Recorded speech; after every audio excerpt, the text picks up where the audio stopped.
Finally, it's the greatest night of the year, the moment you've all been waiting for. Hang on. What? Really? You're fucking kidding me? Oh. Ladies, gentlemen, and variations thereupon, this is Modern Escapism.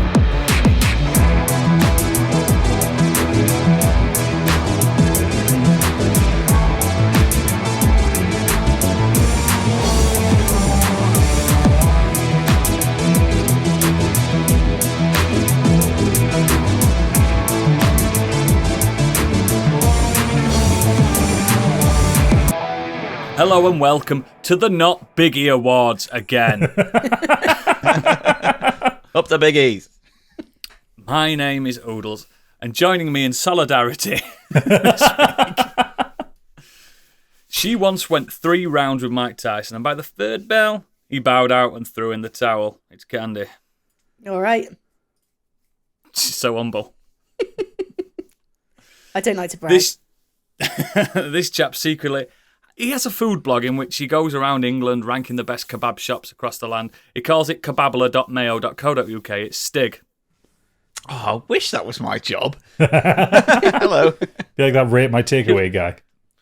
Bring your little table and sit outside a kebab shop. You wouldn't be as in health as you are, mate. Trust me, you'd be sweating. Constantly sweating. But also, this man was thrown out of a Philharmonic opera after the first rehearsal because, in his words... Dream Theatre are a contemporary orchestral artist. It's Gadget. Ooh, that one kind of hurts. That one. I don't think I would say that. I do like a bit of Dream Theatre, but now we're talking Rhapsody. Rhapsody, they're a contemporary orchestral artist. Yeah, now we're talking. And the birthday boy at 50 full rotations around our star that we call Sol. Happy birthday! Enjoy your day off as well, because he's not here. It's Biggie. He's not fucking here. He's off on piss. He's pissed. He sent us a message that he's wankered already. Yeah, we had to do his job for him. His birthday always falls on St. Patrick's Day, then? Yeah, because he's born on the 17th of March every year. That is... You know the Hot Fuzz joke? When's your birthday? February 22nd. What year? Every year. Every year. Yeah, he's off, so the biggies have been postponed again, but we're calling it solidarity. We're on strike until we get more patrons. We want more money. How's everyone doing? I heard you had a replacement on last week's show, Deadbeat Punk. Thanks for filling in, sir. Was he good? Yeah, he was good. He always delivers. Lad. You were a good lad. Did he record with clothes on or not? Did he have clothes on or not? He had clothes on at the start, but with the flirtations with Candy, I was wondering if the clothes were going to come off at some point. And that was just me. Man's a silver-tongued devil. Silver-tongued devil. She's got a thing for an Irishman. Thanks for covering there, sir. Thanks for covering, indeed. But yeah, it's just us four. Do you know, the main ones. The committed ones. The ones that turn up regularly. Mm-hmm. Yeah. The attendance reviews are going to be in order in April after the tax year. I'm fucked. I mean, you're still on probation, you, mate. It was my birthday this week, and I've still turned up. Yeah, I was editing Scorched sheep on my birthday. Yeah. I'll say nothing about my birthday weekend coming up. You've got the holiday form in already approved. Yes. I don't even know if my birthday is on a weekend this year. I ain't got a clue. I've stopped counting them. I mean, I was 29 last year, and that's it. I've just stopped. What's the point? What was last year to you? 2019.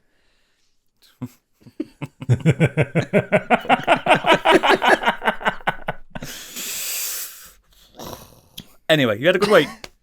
Yeah, no, it's been lovely. Yeah, I lost my job, so yeah. Yay! Fucking wow. I've been drunk. You've gained a job here. I've been drunk all week, so you know. You are now the only full-time podcaster on our staff. I know. So if we could just have a little review of the compensation for that. Mate, you could take it all for me, pal. Have the lot. I only do this because my voice needs to be heard for Britain. And you've got too much of a past to go into politics. Mate, imagine the Sun, the fucking Daily Mail, the fucking headlines, the day my name goes out to the public. Yeah. Fucking hell, it'd be a scandal. You think Daniela Westbrook were bad? Jesus. But speaking of scandals and news and stuff like that, he's not here. But we're going to get Biggie's breaking news.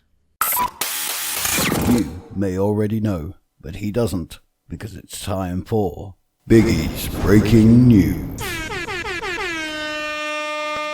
Doesn't seem to matter what I do. There's always some news. No one knows how hard I read. Oh, I have searches that I can't explain. Read through the inane. All the pod been so polite, and I'll read it all tonight. 'Cause it's the news, anything else wouldn't be approved. Is it my destiny to read this out a week after it all happened? It's the news, where I see news, I see my friends. What will it take for Biggie to turn up and do his job again? Fucking sensational. Oscar winning. Untimely snubbed. Slash about to turn up. I've got his Les Paul behind me. He's under the table. He said there's a smoking ban. Won't come out. Although, despite the lyrics, I'm not actually reading the news. It's Stig doing it, so... Yeah, Oh, it's what? me. That was what a bait and switch. I know. I wrote it before we agreed that. Rogues. We're rogues. Oh, I think we've got like the same story in here 3 times, actually. It's all part of the Oh, same you're trying thing. to say someone's drunk? Yeah. First up, Aspire issue apology for atrocious Star Wars Battlefront classic PS5, PS4 launch. Aspire has issued an update on its disastrous Star Wars Battlefront Classic Collection launch, which can be purchased for full price on PS5 and PS4 now. At launch, we experienced critical errors with our network infrastructure, a statement read, the result of which was incredibly high ping, matchmaking errors, crashes, and servers not appearing in the browser. Fans noticed around launch that there were only 3 64-player servers available. While Aspire were quick to respond, the release was still suffering. The release is still suffering from various connectivity and performance bugs. A streamer Seppaku highlighted on X, formerly known as Twitter. I'm disappointed. This is robbery. Don't buy Star Wars Battlefront Classic Collection. At the time of writing, the game has mostly negative reviews on Steam, with just 20% reviewing the game positively. 110,000 players playing on launch, only 3 servers with 64 slots, meaning only 200 places available. Multiplayer doesn't work, and the price for this was $35. Yeah, it's still... Isn't there always a... Go on. Sorry, it's still overwhelmingly negative on Steam, and something that... I love that. Overwhelmingly negative. We're overwhelmed with the negativity right here. It's not just negative, it's overwhelmingly negative. Also, one thing that's confused me about this one, I've seen some stuff that I can discuss on it in a bit, but so this is a package of 2 PlayStation 2 games, yeah? That's one of those original Battlefronts, right? PlayStation 2? Xbox, PlayStation 2, I think. Yeah. So that's that gen. Storage space needed to install it, 50 gigabytes. What the fuck have they put into it? I mean, it Is it a doesn't remake? graphically look Isn't there amazing. already a currently Star Wars Battlefront game out? Well, yeah, there's the new ones that EA did, but these are like the classic ones from the PS2 era. Are they not the same type of game? I don't play them. No, they basically in 2014 or 15 or something, they resurrected the franchise just to make multiplayer games, and the ones that EA have made recently are basically just Battlefield in the Star Wars universe. So they've got nothing to do Darth with Vader sometimes, can't you? Yeah, they've got nothing to do with these classic Battlefront games, which are really well Just loved. play Helldivers 2, guys. Yeah. If you want some multiplayer fun. But yeah, so they had 3 64-player servers available and had like 10,000 sales in the first day, so no one could get online. I didn't even know it were coming. Yeah, it was revealed last year. I can't remember when it was revealed. It was revealed at some point, but it was like I forgot it was coming out, to be honest. It just dropped. So did you care? Do you care? We are currently in one of the biggest drops of games in ages. Everything's coming out. Who the fuck gives a fuck about this? I'm genuinely on your side. I know that sometimes it's like, yeah, but you want to go back and play these old games. There is so many better online multiplayer shooters to play than old PS2 game. The thing is, you can you run the risk of ruining it for yourself as well. Like, you can look back with rose tinted glasses and think, actually, yeah, that was really We've good. done episodes on that. It. Don't do it. Don't fucking do it. There's so much coming out. It's unreal at the moment. Everything's out. The thing is, you can buy the original Star Wars Battlefront 2 from 2005 on Steam for £8.50 and do peer-to-peer networking games.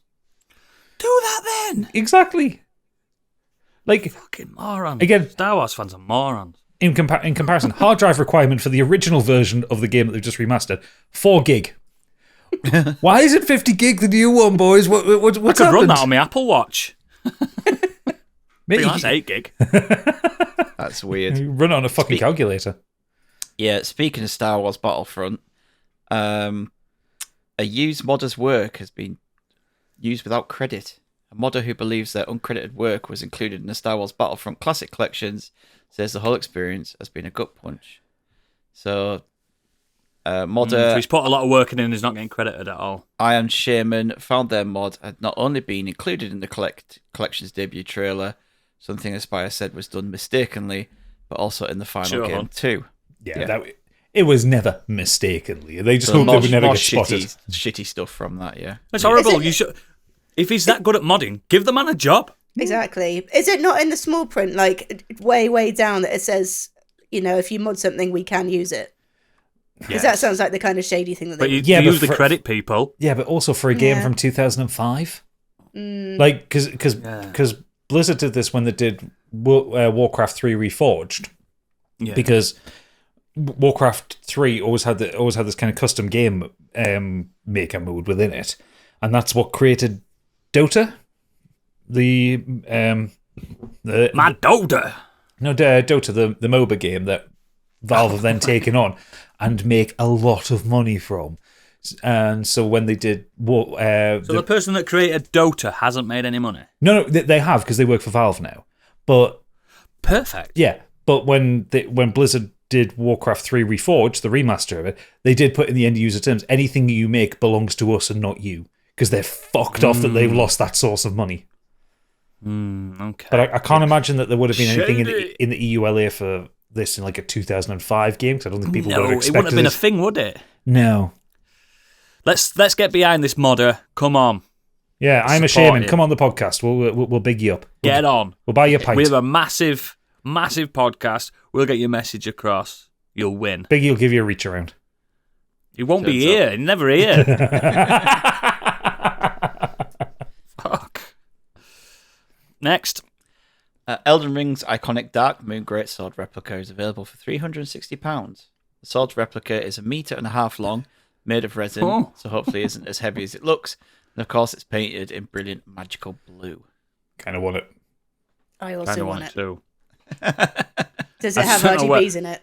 No. Would I be able to no more nails it to the wall? I mean, it's made of resin, so probably, yeah. Yeah. Got a lot of resin heavy in this house. Candy's got more resin than me, though. Yeah, I want it. And like, when I saw it, I was like, oh, that's going to be like 800 quid or something. Like, so it's really detailed. It's like 360. It's like, shit, I can't actually afford that. Imagine walking imagine buying it and then walking on with it just over your shoulder. You all right, Dave? Yeah. Oh, new sword. Yeah, new sword day.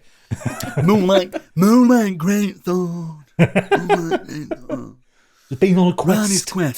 Ronnie's quest. Ronnie. Yeah? Got us the moonlight. Sorry. Next. That works better visually than it does audio with. Sounds like you're just being offensive. Oh no, I weren't being deaf. I was talking through a bus. Yeah, no, I get that. You said visually it works better than it does in radio. I'm just method, mate. I'm just method. You're leathered as well. Next. I am leathered. Rumoured PS5 Pro will have spectral super resolution.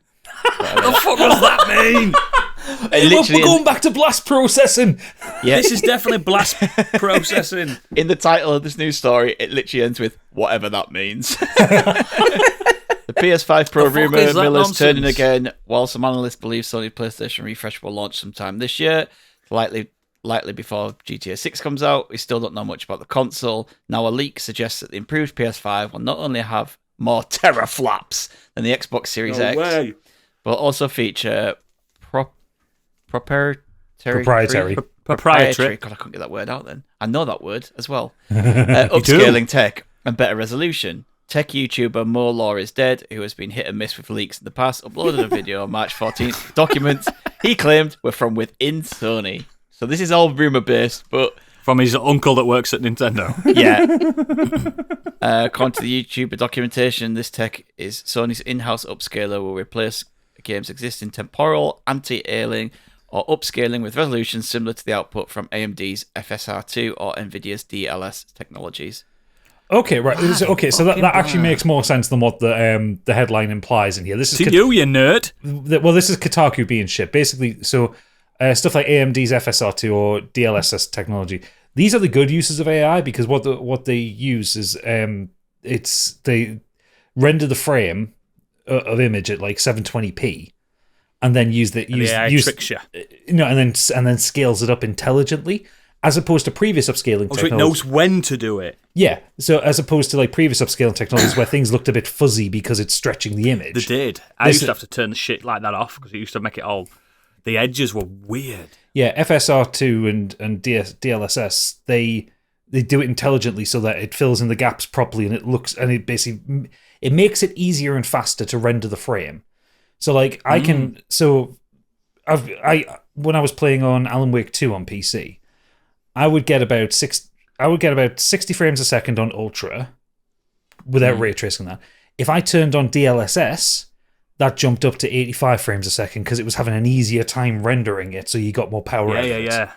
So It makes sense. and it's also how you get like on like the Steam Deck and the ROG Ally, how you can get like better results out of it because they're kind of underpowered for some games. But if you put on FSR2 or FSR2 on the Ally on the Steam Deck, things run a bit better. So yeah. If Sony have done their own version of this, that's good. That's interesting tech. This article is shit because it's Kotaku.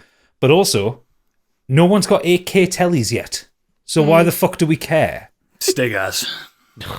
I think... Well, mine's coming up to 7 years old now, mate. Yes, yeah, so mine. 16K.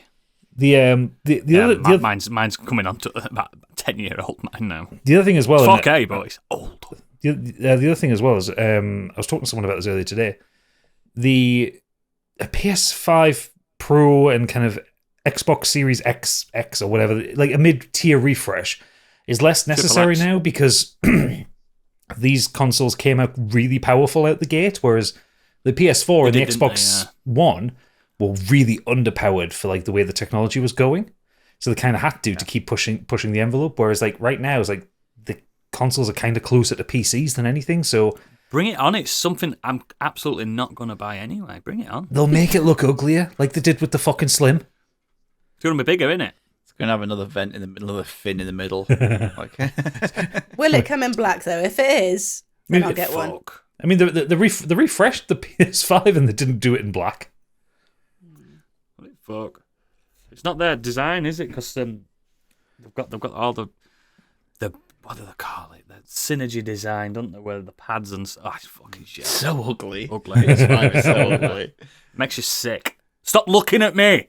It's a shit. Sat there like just punching its fist like that, going, "What you say about me?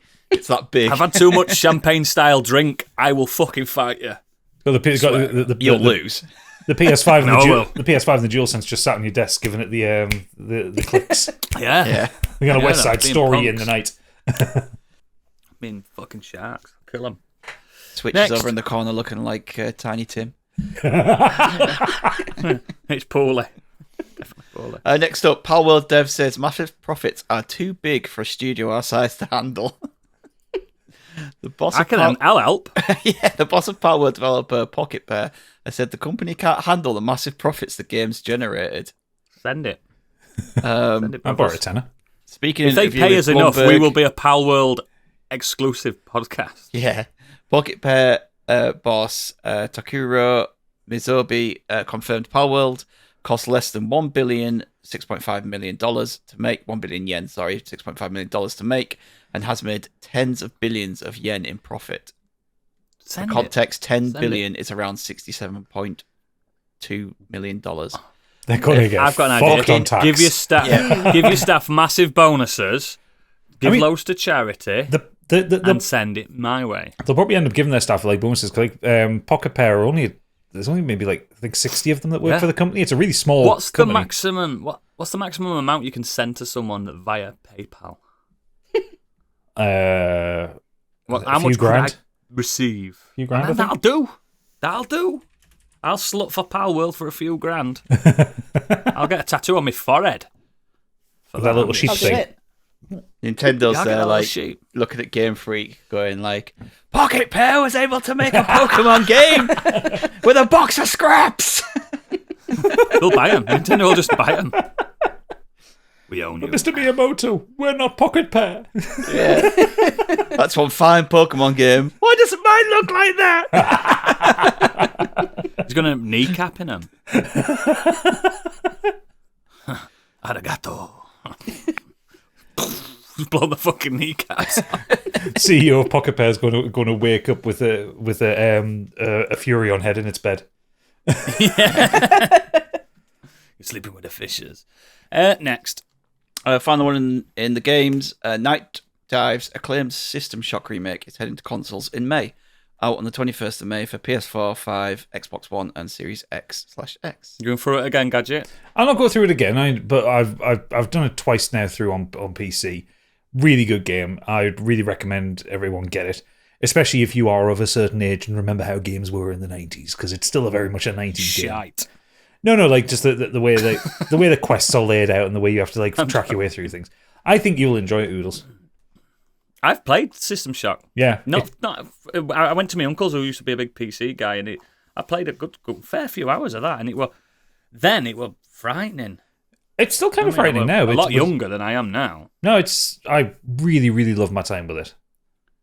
So. But again, I like old school games like Deus Ex and stuff. I don't like the new breed of the immersive sims. Then too much immersion. I like a little.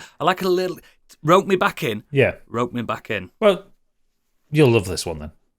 Yeah, because Deus Ex is still probably my favourite immersive sim ever, and probably others. It's not a hot take, guys. It's fucking like a top 10 fucking game of all time. But if this is anything like that, do you know what I mean? Where they do let you off leash a little bit, but not enough to. I don't know where I'm going. Yeah, no, it's like that, and you've got kind of a lot of freedom in the levels, but because you're on a space station, you've only got ultimately you've got to go to a. Yeah, you've only got so many decks to go through, but then like the game doesn't hold your hand throughout it. Like you listen to the audio logs, and like you don't really have a quest menu and all that. You've just got to kind of think, oh, I need to go turn this off, and I heard an audio log that said the security thing on this floor does that. So then you've got to make those connections yourself. I'm down to clown with that. I wish they'd remake Deus Ex.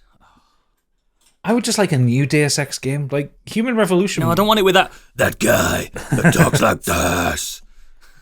I want the original. Human Revolution and Mankind Divided were good games. I like them. I would just like Deus Ex to continue, fucking embrace a group. Motherfuckers. Yeah. Next. Onto the world of film and TV, and I suppose we should talk about that kind of second-rate award show that happened recently. Oh, what are they called? What are they called? The Gavins or something like that. Yeah. Oliver's. That's it. Yeah. The Oscars, fellas. The Oscars. They had to get theirs in earlier than ours. Yeah. Shit. Even though we've had a podcast out since the Oscars happened, we recorded before them. So we're going to talk about them now. A big winner of the night was Oppenheimer, who came away with 7 no Oscars, one's angry about that. including Best Picture, Best Leading Actor, Best Supporting Actor, Best Director, Cinematographer, Film Editing, and Original Score. I'm glad that Chris Nolan finally has an Oscar to his name. Yeah, I can't really complain about any of them. No, how the fuck can you complain? No. There isn't a complaint. It's like, yep, that film moved me. Do you know what I mean? It moved me. It made me. It's weird because one of them films where once you've watched it, all you do is like surround yourself in that world for a bit, like reading books, reading Wikipedia articles, doing that. It's same with probably what you guys have done with Dune Part 2 as well. You get enveloped. Like I think it's his masterpiece, but yet it's not my favourite film of his for enjoyment. I absolutely agree. The Prestige is his best film. Well, I watched Inception again this week, and I fucking love Inception. That's my favourite film of his. Inception's definitely more entertaining Prestige is my favourite. Prestige is my favourite of his, but this Oppenheimer's his best film. It's such a weird thing to say, isn't it? It's clearly his best film. It looks his best film. It sounds his best film. But everyone in it's the best they've ever been. But it's also like, again, the same breath, like you could argue that like Schindler's List is one of Steven Spielberg's best films. You don't watch it again on a Sunday afternoon. You don't leave that film feeling good about anything. No, we're putting Jurassic Park on, aren't we? No, exactly. Whereas, Oppenheimer's very much like that. It's a masterpiece. It's a stunning film. Every frame of that film has had love and attention poured onto it, and I never want to see it again. Because I felt so rotten coming out at the end. No, of it. I'll probably watch it again.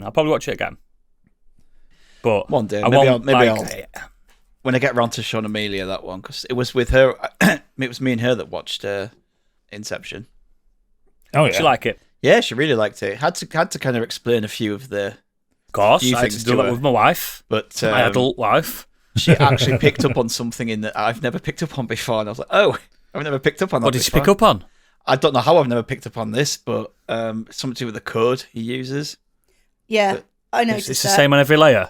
Yeah, I never even noticed that it was just like he said a random code, and then like in the next bit, it's a flash of piece of paper. She went, "Oh, that's the same code," and I was like, "Oh, right at the beginning." I mean, I have seen that film about 5 times, so I would notice it. Love that. I love all Christopher Nolan's work. To be honest, he hasn't done a shit film. He literally hasn't. He's done not as good films. I still haven't seen Tenet because everyone says that it's Tenet's so good. Tenet's so good. It's one of the best. It's one of the ones you have films to kind of ever. get be awake for and pay attention. I'm like, do you know how you're like me, Stig? You like cinematography and you like the science behind cinema. Tenet is that basical. Yeah. It's the experimental film. It's like film school kid nerd gone wild. It's beautiful. Yeah, I need to. I'll fight anyone that disagrees with me. Other winners that night. Other big winner of the night was Poor Things. That came away with 4 Oscars, including Best Actress in a Leading Role for Emma Stone. I'm not seeing it. Best Costume Design, Best Makeup and Hairstyle, and Best Production Design. All of them I agree with. Costume, makeup, hairstyle, and production. Absolutely, it looks fantastic. Is Poor Things the noncy one? It's a bit noncy to start with. Kind of noncy. But some people are saying obviously that Lily Gladstone should have had it for Killers of the Flower Moon. I think it's just a toss up between either or. Really, they were both fantastic for me, and I think it's a shame that she didn't win. And I did think she was going to win because you know that the Academy love a narrative, don't they? They would have loved to have the first Native American. We love the natives now. Yeah, they love to have that. Oh, this would be the first Native American to win it, but they didn't. Everything is redeemed. It's all redeemed. As opposed to that time where John Wayne threatened to shoot one on stage. Yeah. So. Oh God, yeah. And because obviously Divine Joy Randolph won Best Actress in a Supporting Role, that would have been 2 women of colour who would have won the awards. That's kind of the Oscars, but I can't begrudge Emma Stone in that. I thought she was amazing. Is she great? I thought so. I've never been a big Emma Stone fan, but I'll watch it this week because I know it's on Disney Plus, isn't it? I haven't seen many films with her in, but I really enjoy watching her. I enjoy watching her like it's super bad. No, her award acceptance speech is great because she didn't know what to say, so she's just kind of like panicking on stage. I don't think she thought she was going to win. No, I think she thought it was Lily Gladstone. Genuinely was like, oh shit. She didn't do a Halle Berry, did she? No. Her speech was great. She had a really great speech. It was more like Olivia Colman's speech. You know, when she gets up there and goes, like, "This is hilarious." What the fuck's happened? Yeah, basically, yeah. What the fuck? And she's talking about like, did you read it wrong? She's had like a wardrobe malfunction, like her dress is broken at the back because she was dancing around, and then she's like up on stage and trying to hold herself in and she's just like really flustered, and it's just really endearing. Like I enjoy watching. Good on her. I like seeing younger actors win Oscars as well. There's something. It's nice that you've set their life for the rest of their life now. You've set them up. You know what I mean? It's such a big accolade in their industry. I think she's nice the second one. Young'uns get it. Yeah, did she get one for La La Land? Yeah, she got one for La La Land. So There's only a handful of people who've won 3 Oscars for acting. I think it's Meryl Streep, Daniel Day-Lewis, and I think some others I can't remember. But she definitely could be. She could eclipse them all by the time she finishes her acting career. Yeah, before her career's over. Yeah. If she picks her films well. Yeah, she's got 2 before she's even 40. Yeah, she could be the new Meryl Streep. You could see it. You can see it. See it. Best other winners, best international feature, and best sound design went to The Zone of Interest. Again, I agree with that because that film is all about the sound. The best use of sound in films this last year. It's like I've said before. That film says so much without showing. I watched it after you told me. Showing the other very week. little. Yeah, I agree with you, mate. It's I didn't watch a very good copy of it, unfortunately, but I really, really enjoyed what I saw. yeah. Best animated feature, Boy and the Heron. Yes. Yeah, I mean, I personally would have gone Spider-Verse, but that's just because I enjoyed that film more. But I don't begrudge Miyazaki and Studio Ghibli winning an Oscar. It's still a great film. And it's also pissed off the Spider Bros on Twitter, and they're kicking off about it. Yeah, it's just like Baldur's Gate 3 again, but with an animated with the film. feature. I even saw people going, well, I've not, like, it's definitely Spider-Man. He goes, I've not even seen The Boy and the Heron, but how could anime lose to Spider-Man? I'm like, oh, you didn't even see it, so... The funniest take, so I think you... People saying, oh, Studio Ghibli, I've never even heard of them. I think my favourite take, I think you posted, Stig, was that people kicking off, he didn't. It's so disrespectful. Hayao Miyazaki didn't even go to the award show. It's like, he's 83. Let him just have a rest on a Friday night, on a Sunday night. It's just like he doesn't have to fly over there. The best thing about it is him just not giving a fuck, not even sending an acceptance like pre-recorded. No, I would have loved to have heard his speech. He's just like, oh God, Miyazaki's not in it for the awards. It's like, I get an award, it's fine, but he's probably still using his Spirited Away Oscar as a paperweight. probably. Never even received it. Yeah, final few: best adapted screenplay, American Fiction; best original screenplay, Anatomy of a Fall; best documentary feature, 20 Days in Maripol; best documentary short, The Last Repair Shot; best original song was What I Was Made For by Billie Eilish. Oh, did that win that? Yeah. It did. And she's 22 years old. She's halfway to an EGOT. Yeah, she's got 2 Oscars Talented now as bastard. well. Best live action my short. My mate's in love with her, and he's just obsessed with her. She's very talented.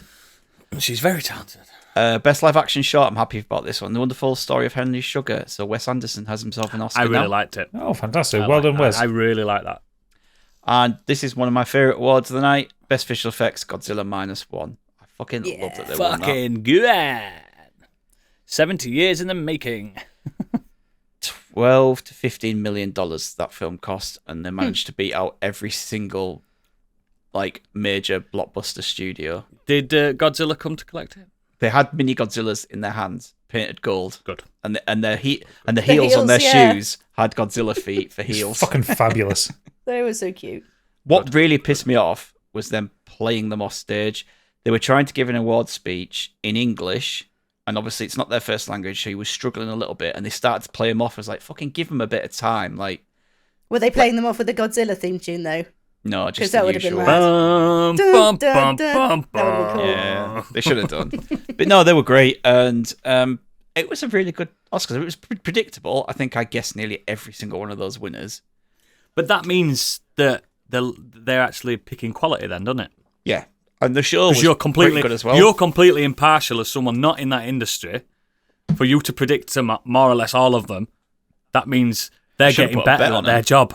And The Academy's getting better at their job, yes, basically. and continuing the trend, Maestro won nothing. Didn't deserve to win Yeah. anything. I Shouldn't know. have even been in there. I know, but I just really love it when Oscar bait films fail. Godzilla -1 should have been in Best Picture. It's miles better than fucking Maestro.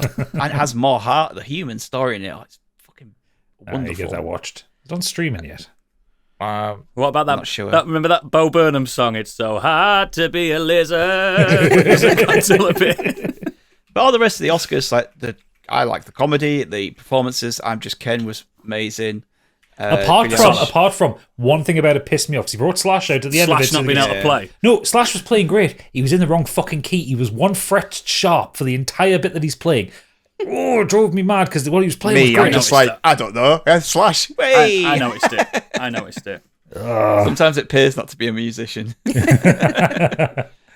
John Cena rocked up with no clothes on. That was quite funny. Handsome man. Very, very muscular man. Beautiful and Yeah, talented. it was a decent Oscars. Actually, I was just about to say it didn't go off without a hitch, but Al Pacino kind of... Wasn't that not planned, though? So what happened was he came out and he said, here's the best picture winner. He says, my eyes see Oppenheimer. And then everyone was like, what? Like, he's not done all the nominations. And then he seemed confused. Everyone else seemed confused. And then he's come out afterwards and said, no, because of timing, they told me that I just needed to... You got told him to do it, yeah. To announce the winner. But he did it in such a non-theatrical way that everyone was just... way. Yeah, he was just He like... come out and go, hooah! He basically just opened up the envelope and he was just like, my eyes see Oppenheimer. Yes, it's Oppenheimer. And that was it. So everyone was like... yeah. So yeah, it was a bit of a shit way to announce it, but it was funny. I think my favorite thing that came from the Oscars I like Al was Pacino, he's funny. because it was Jimmy Kimmel hosting. I really do like Jimmy Kimmel. He's a fun host. I like Jimmy Kimmel. If safe. I like But him. his ongoing piss take of Matt Damon is just so the feud with Matt Damon. fucking. So like when Ben Affleck and Matt Damon came out to announce an award, and it's announced as Ben Affleck +1. Yeah. Yeah, And then they kept playing him off every time Matt Damon was trying to speak. They kept playing him off speech. It's that Sarah Silverman joke as well, innit, where the fucking Matt Damon when he was seeing her. But they had the dog from Anatomy of a Fall take a piss on his Hollywood star. Oh yeah, the dog was great. They had the dog from the Matt Damon Fall. And someone fucking sat under his seat with fake legs so he could fake clap. paws, like doing the clap. I actually also last one. I enjoyed Arnie and DeVito coming out talking about being Batman villains. And, and Michael Keaton staring them down from like full on like not. He didn't crack. Oh, he went there. He is the bastard. And Michael Keaton's like sat in the crowd like proper giving him daggers. Yeah, he never met Arnie. No, he didn't. Yes, but, know, he understood the assignment. Is the point? He's having fun with it. That's all right. Yeah, it was good. Cool. Awesome. So that's the major news. On to just a few like headlines. Batman Part 2 has been delayed till October the 2nd, 2026, which is kind of disappointing. James Gunn says Peacemaker Season 1 will not be canon to DCU, but Season 2 will and will take place after the events of his Superman film. Neve Campbell has come out on her social media platforms to announce that she is back as Sidney Prescott in the new Scream movie. Kind of a bit fucked off about that one, just because of the way that whole Scream sacking and debacle went on. As if you're still watching Scream, mate. No, I'm not. It's very political the way that the actress got fired. I've seen the first one and that's it. So, but this is going to be directed by the guy who wrote the first two, and he's going to help write it. So fair enough. They're the two best ones.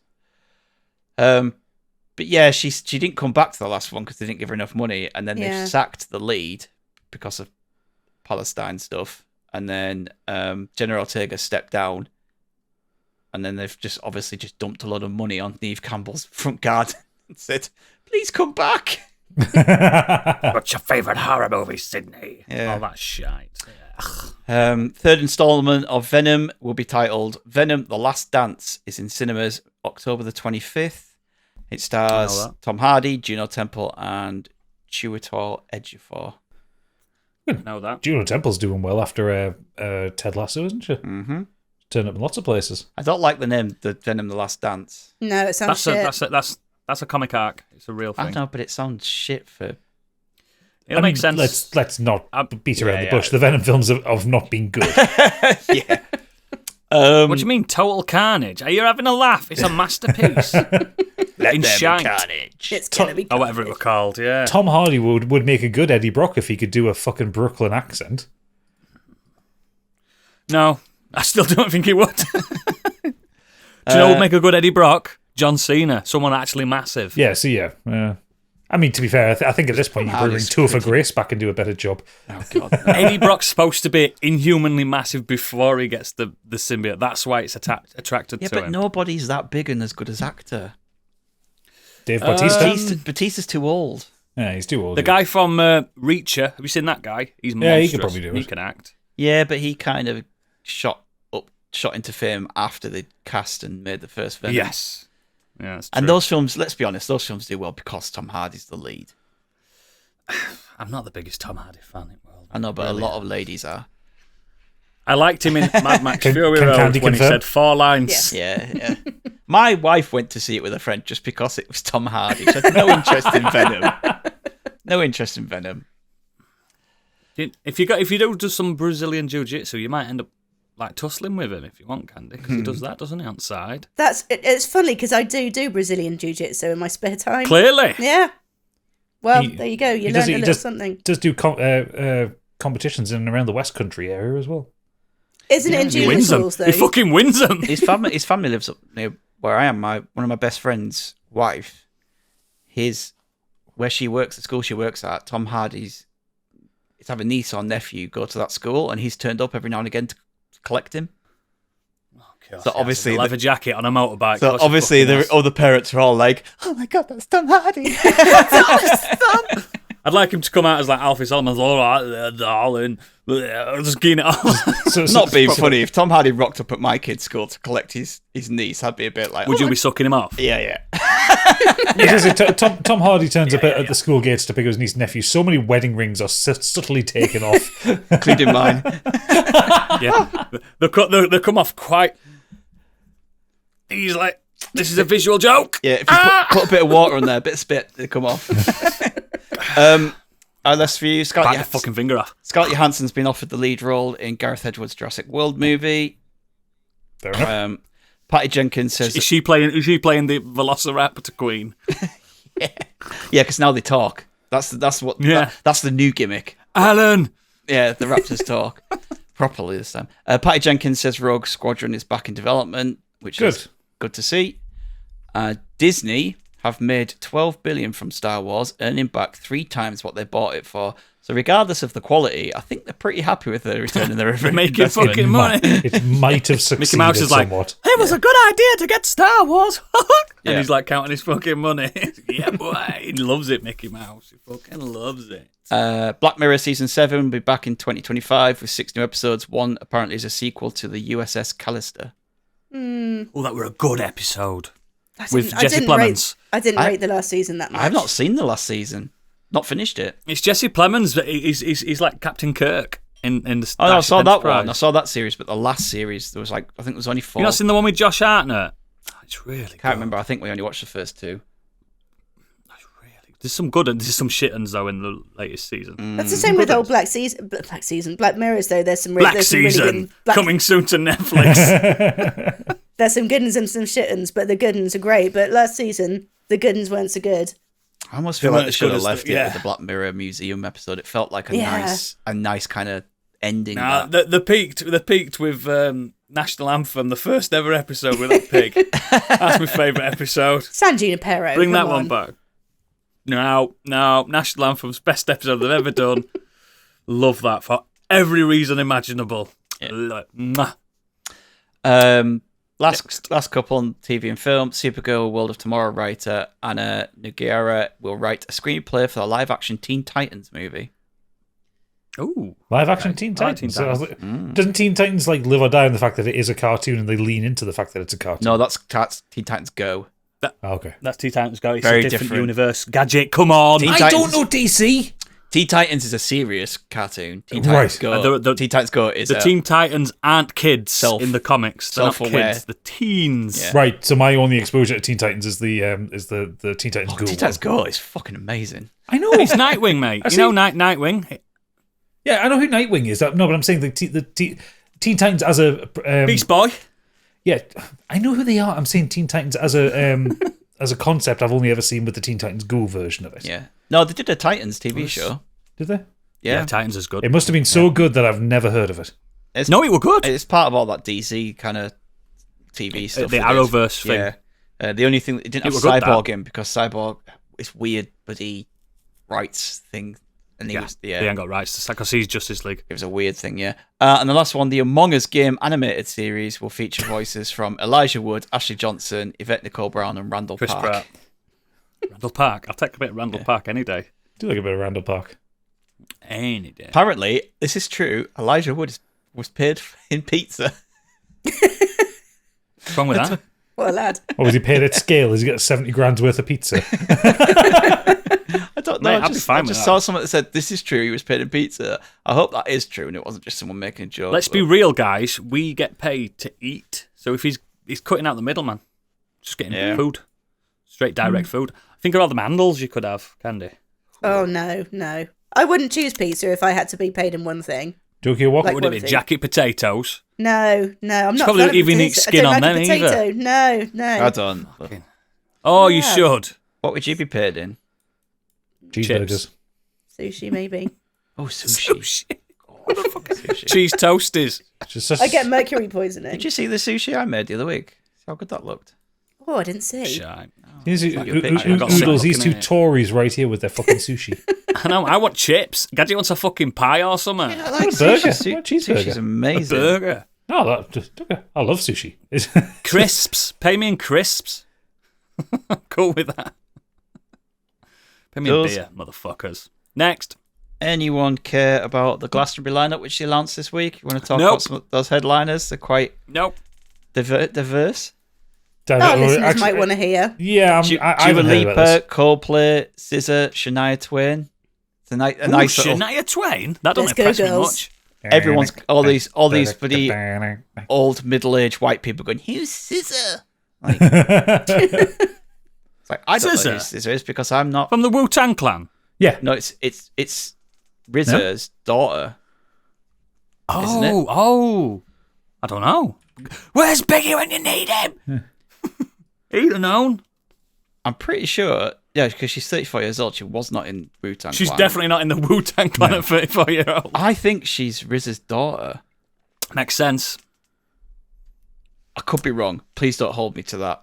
Yeah. It's not Stig's scene, guys. It's not his scene. No, I do It's- like it's- R&B. It's just like I've not really heard much from her. It's But not R&B, it's hip-hop. I just I love the fact that it's just people just like when R&B goes on at Glastonbury, people seem to throw a massive Mate, fit about it. I'd watch But yeah, I'd watch Dua Lipa paint my fucking walls. one of all the best day. things I've ever seen about Glastonbury is the fact that it's such a mixture of artists. Yeah, they kicked off big It's time always when it was been that. Metallica, didn't they? Yeah. Yeah. They kicked And off then when they it were were great. Jay-Z. Yeah, and Kanye. Mind you, I watched Kanye and he was brilliant. He Don't was let that go- brilliant. Don't let that go on record. No, I've seen Kanye West live twice before he went insane, and it was fucking phenomenal. I mean, This is just before he went Phenomenal. insane, to be fair. So yeah. I mean, we'll let it go. the artist they've announced for the Pyramid stage is actually really eclectic. So beyond the headliners, LCD Sound System, Burna Boy, PJ Love 'em. Harvey, Cyndi Lauper, Michael Kiwanuka, Janelle Monáe, Paul Heaton, Keen, Paloma Faith, like Avril Lavigne. Keen are back. The Keen are back. Streets. oh, I do like the Streets. Streets. Original don't like pirate material. By the way, sorry, it Two isn't Sounds of RZA's, London. it isn't RZA's daughter. I just saw it online that someone had said Oh. that. So Okay. unfortunately, yeah. Ooh, bit of I don't block like- party on the second stage.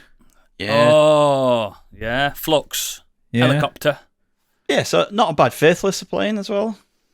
The Faithless. thing, if you go to Glastonbury, you're always going to find something that you enjoy, like whether you mean If to you, or not. if I'm sorry, but I've been to Glastonbury once in my life, so I'm not a veteran. I'd like But if to you're go. going purely for the music, Yeah. you're not going to Glastonbury, right? you- You're going for the a drugs. week's holiday. You come for the week holiday of the drugs. No, Yeah. not even for the drugs. You're going for the week's holiday because if you're so far away from main stage, you're not going to get there by the time the fucking artists finish, mate. It's so massive. I It's got lost. phenomenally Yes, I got huge. lost because it was drug related, but I'm not going because of the drugs. Should we go one year? Should we go one year? It's so We'll- expensive we'll- nowadays. Fucking It- try. Well, They were expensive then. Now let's they have try a and get lottery. some press passes and we'll pod from there. Yeah. See, the thing is, like, people like, oh, Coldplay, like the shit and everything. It's like, yeah, I wouldn't go see Coldplay at a stadium. It's not something I'd I personally bet they go put to. on a good show though. But Well, they do. Yeah, at a festival like that, I'd be like, yeah, why not? Like, I'll go. And if I'm, Why if I'm the not fuck enjoying not? it, I could just go off somewhere else. It's fine. They're a perfect festival band. Like, just think Yeah. that, like, it's warm outside, the sun's just coming down, you're a bit high on a bit of weed, Coldplay. Big Like, anthemic music with a everyone- light show. Yeah, everyone Weed, says they're mate. not I'm a on Coldplay fet, fan, but they telling you. always go sell out stadiums, don't they? Like, who are these secret Coldplay fans? And, anyway, no one can complain about the inclusion of Coldplay this year, given the fucking state of Arctic Monkeys last year, because they were shit as yeah. Glasgow Shite. last year. They're Elton John shite was anyway mint, now. though. They've done one good album. I watched part of Elton John's set. He was class.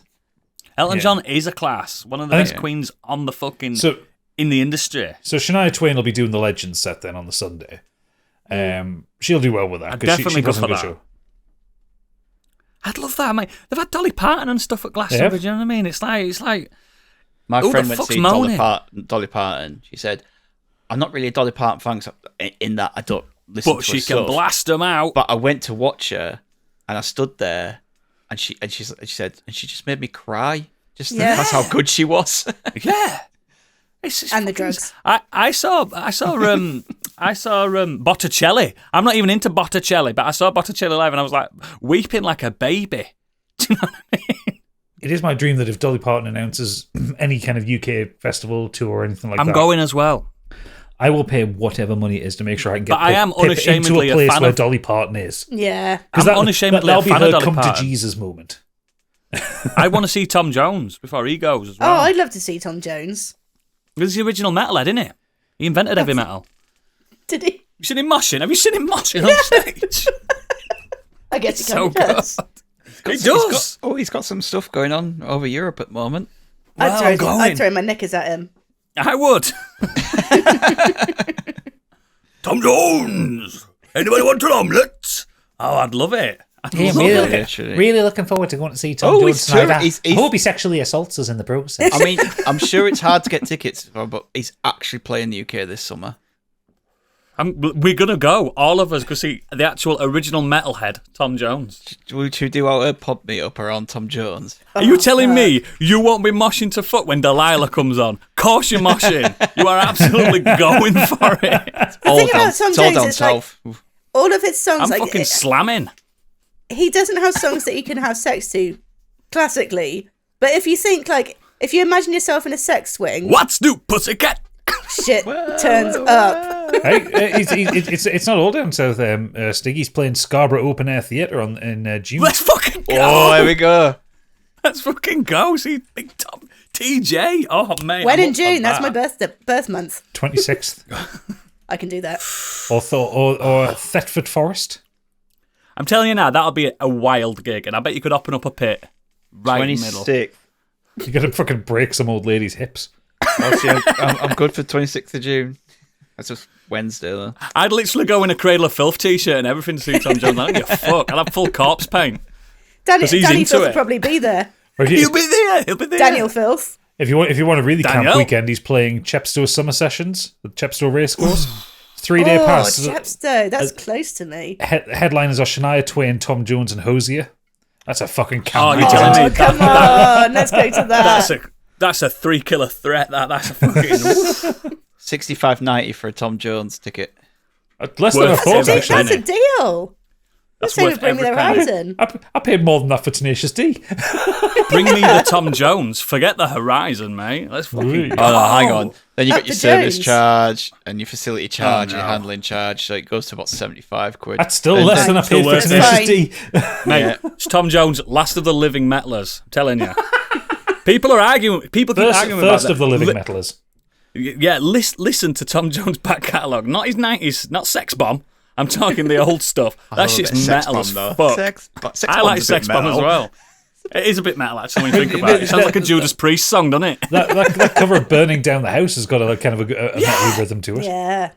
Exactly, mate. He's the original headbanger. Let's go. Tom Jones. And we're announcing it right now. The Tom Jones experience with modern escapism. Come meet us at Scarborough. That's fucking made his weekend, that, finding a decent I'm Scarborough. buzzing. Up the I'm fucking scabs. buzzing. We can get a little Airbnb caravan. Fish and chips. on the beach. Haven Holidays or whatever it's called. Butlins. Not Pontins up there. No, Fuck knows, mate. that's I've Wales. got a clue. Got a great water park there as well. Oh, let's do it. Wet and Wild with Tom Jones. Let's fucking go. Anyway, we've rinsed this news. Is there a weird one at the end? World Web, yep. Moviegoer arrested after lewd sexual behaviour during Love Lies Bleeding screening in Detroit. Not Fuck. Pee Wee Herman again.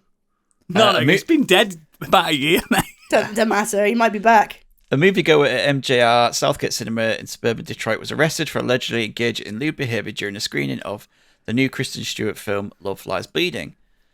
Southgate Police Department confirmed to Variety that a patron was arrested after a Thursday night screening of the noirish thriller and is still in police custody as of Friday morning. Wow. A not safe for work photo of a man asleep in a reclining chair with his penis exposed was posted on Twitter with the caption of, "Went to see Love Lies Bleeding and this drunk guy jacked himself off to sleep."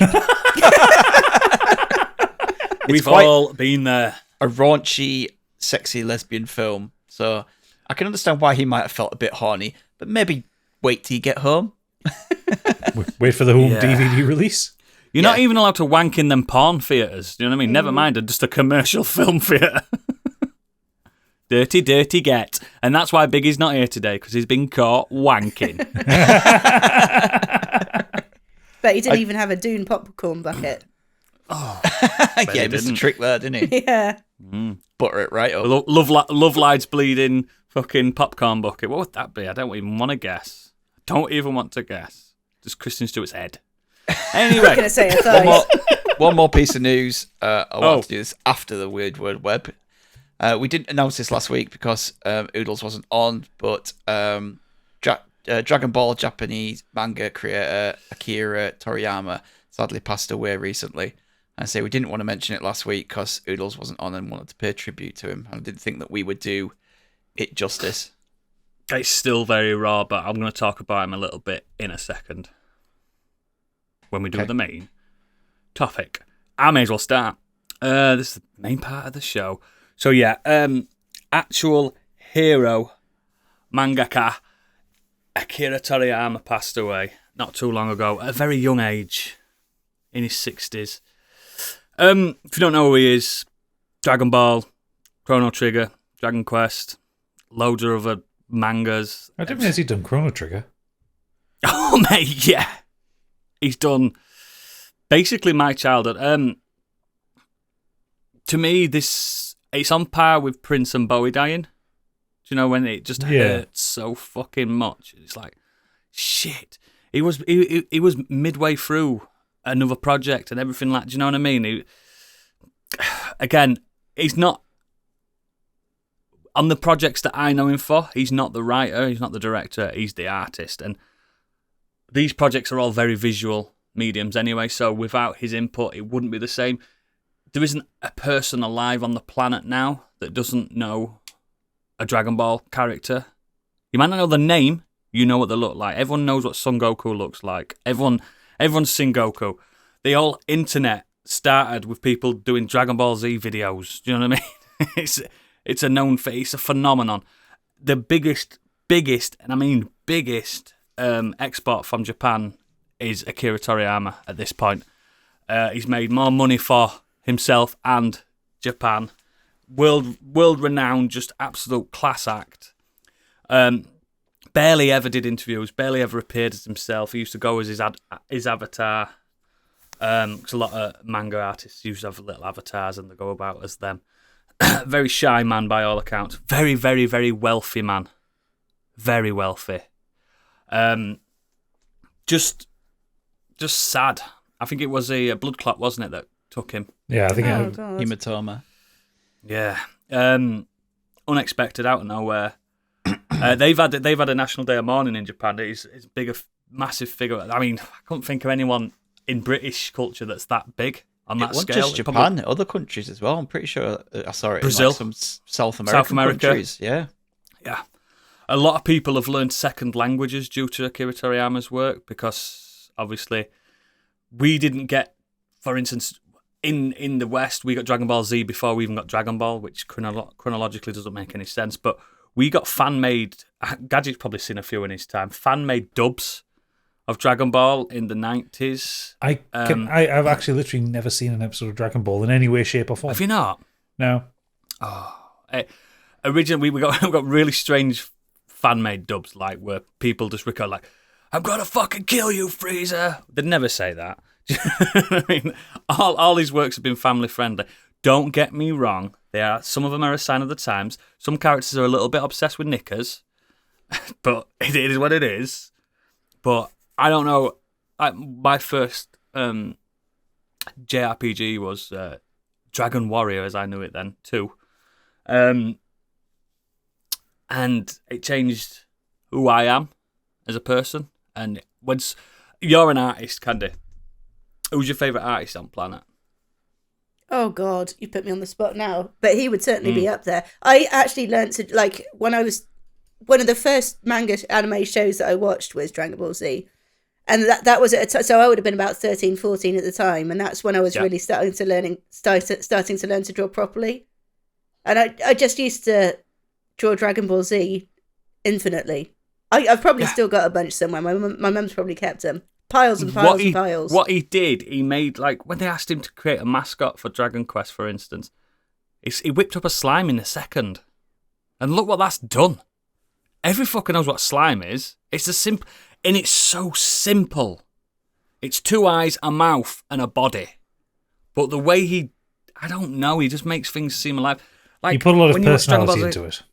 Yeah, it's weird how, like, in Dragon Ball Z, like, you can see the character's eyes over the hair and stuff like that. It makes no sense, but it's the simplicity, the beauty of it, and the silhouette. Every character he's ever created, you recognise from the silhouette alone, and it's just so a masterpiece. But you saw, you could actually see his art changing as well over the course of 30, 40 years. Oh, yeah, he got better. Like, yeah, for sure. Like, the difference between Dragon Ball and sort of Dragon Ball GT or whatever one they replaced it with. I can't remember. They vetoed GT, didn't they? But... yeah, you Dragon can Ball, see Kai, and then Super. Yeah, Super, I think I'm thinking of. But yeah, you can see the progression of his art, which is incredible. Like, normally you get to about 20, like, that's my style, I'm done. Stop. Yeah, he did get better. And he didn't need to. He didn't need to get better. No. That's what he was known for, but he did. And he used to, like, he was the first manga artist in Japan that said, do you know what, I'm having a break. Because they weren't allowed, these manga artists. They used to work on these books alone every week. And there was no rules, there was no unionisation. They had to constantly work until they died. And Toriyama just went, yeah, I'm having a break. And everyone was like, what? The economy's going to crash. Like, fuck your economy. I'm having a break. I am knackered. And he became like the one for all of a manga artist to look up to. Like, he's the sensei. Everyone calls him sensei. Do you know what I mean? He was the boss.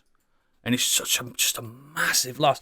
Like, when we ultimately lose Sir David Attenborough, for instance, like, cultural touch points for Britishness, that's theirs. Do you know what I mean? I know it's a different field, but someone that massive has just gone in an instant.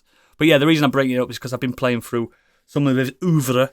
I've been playing Chrono Trigger and Dragon Quest again, obviously, in memoriam. And it's just, I want to mention him because I want him on his pod art.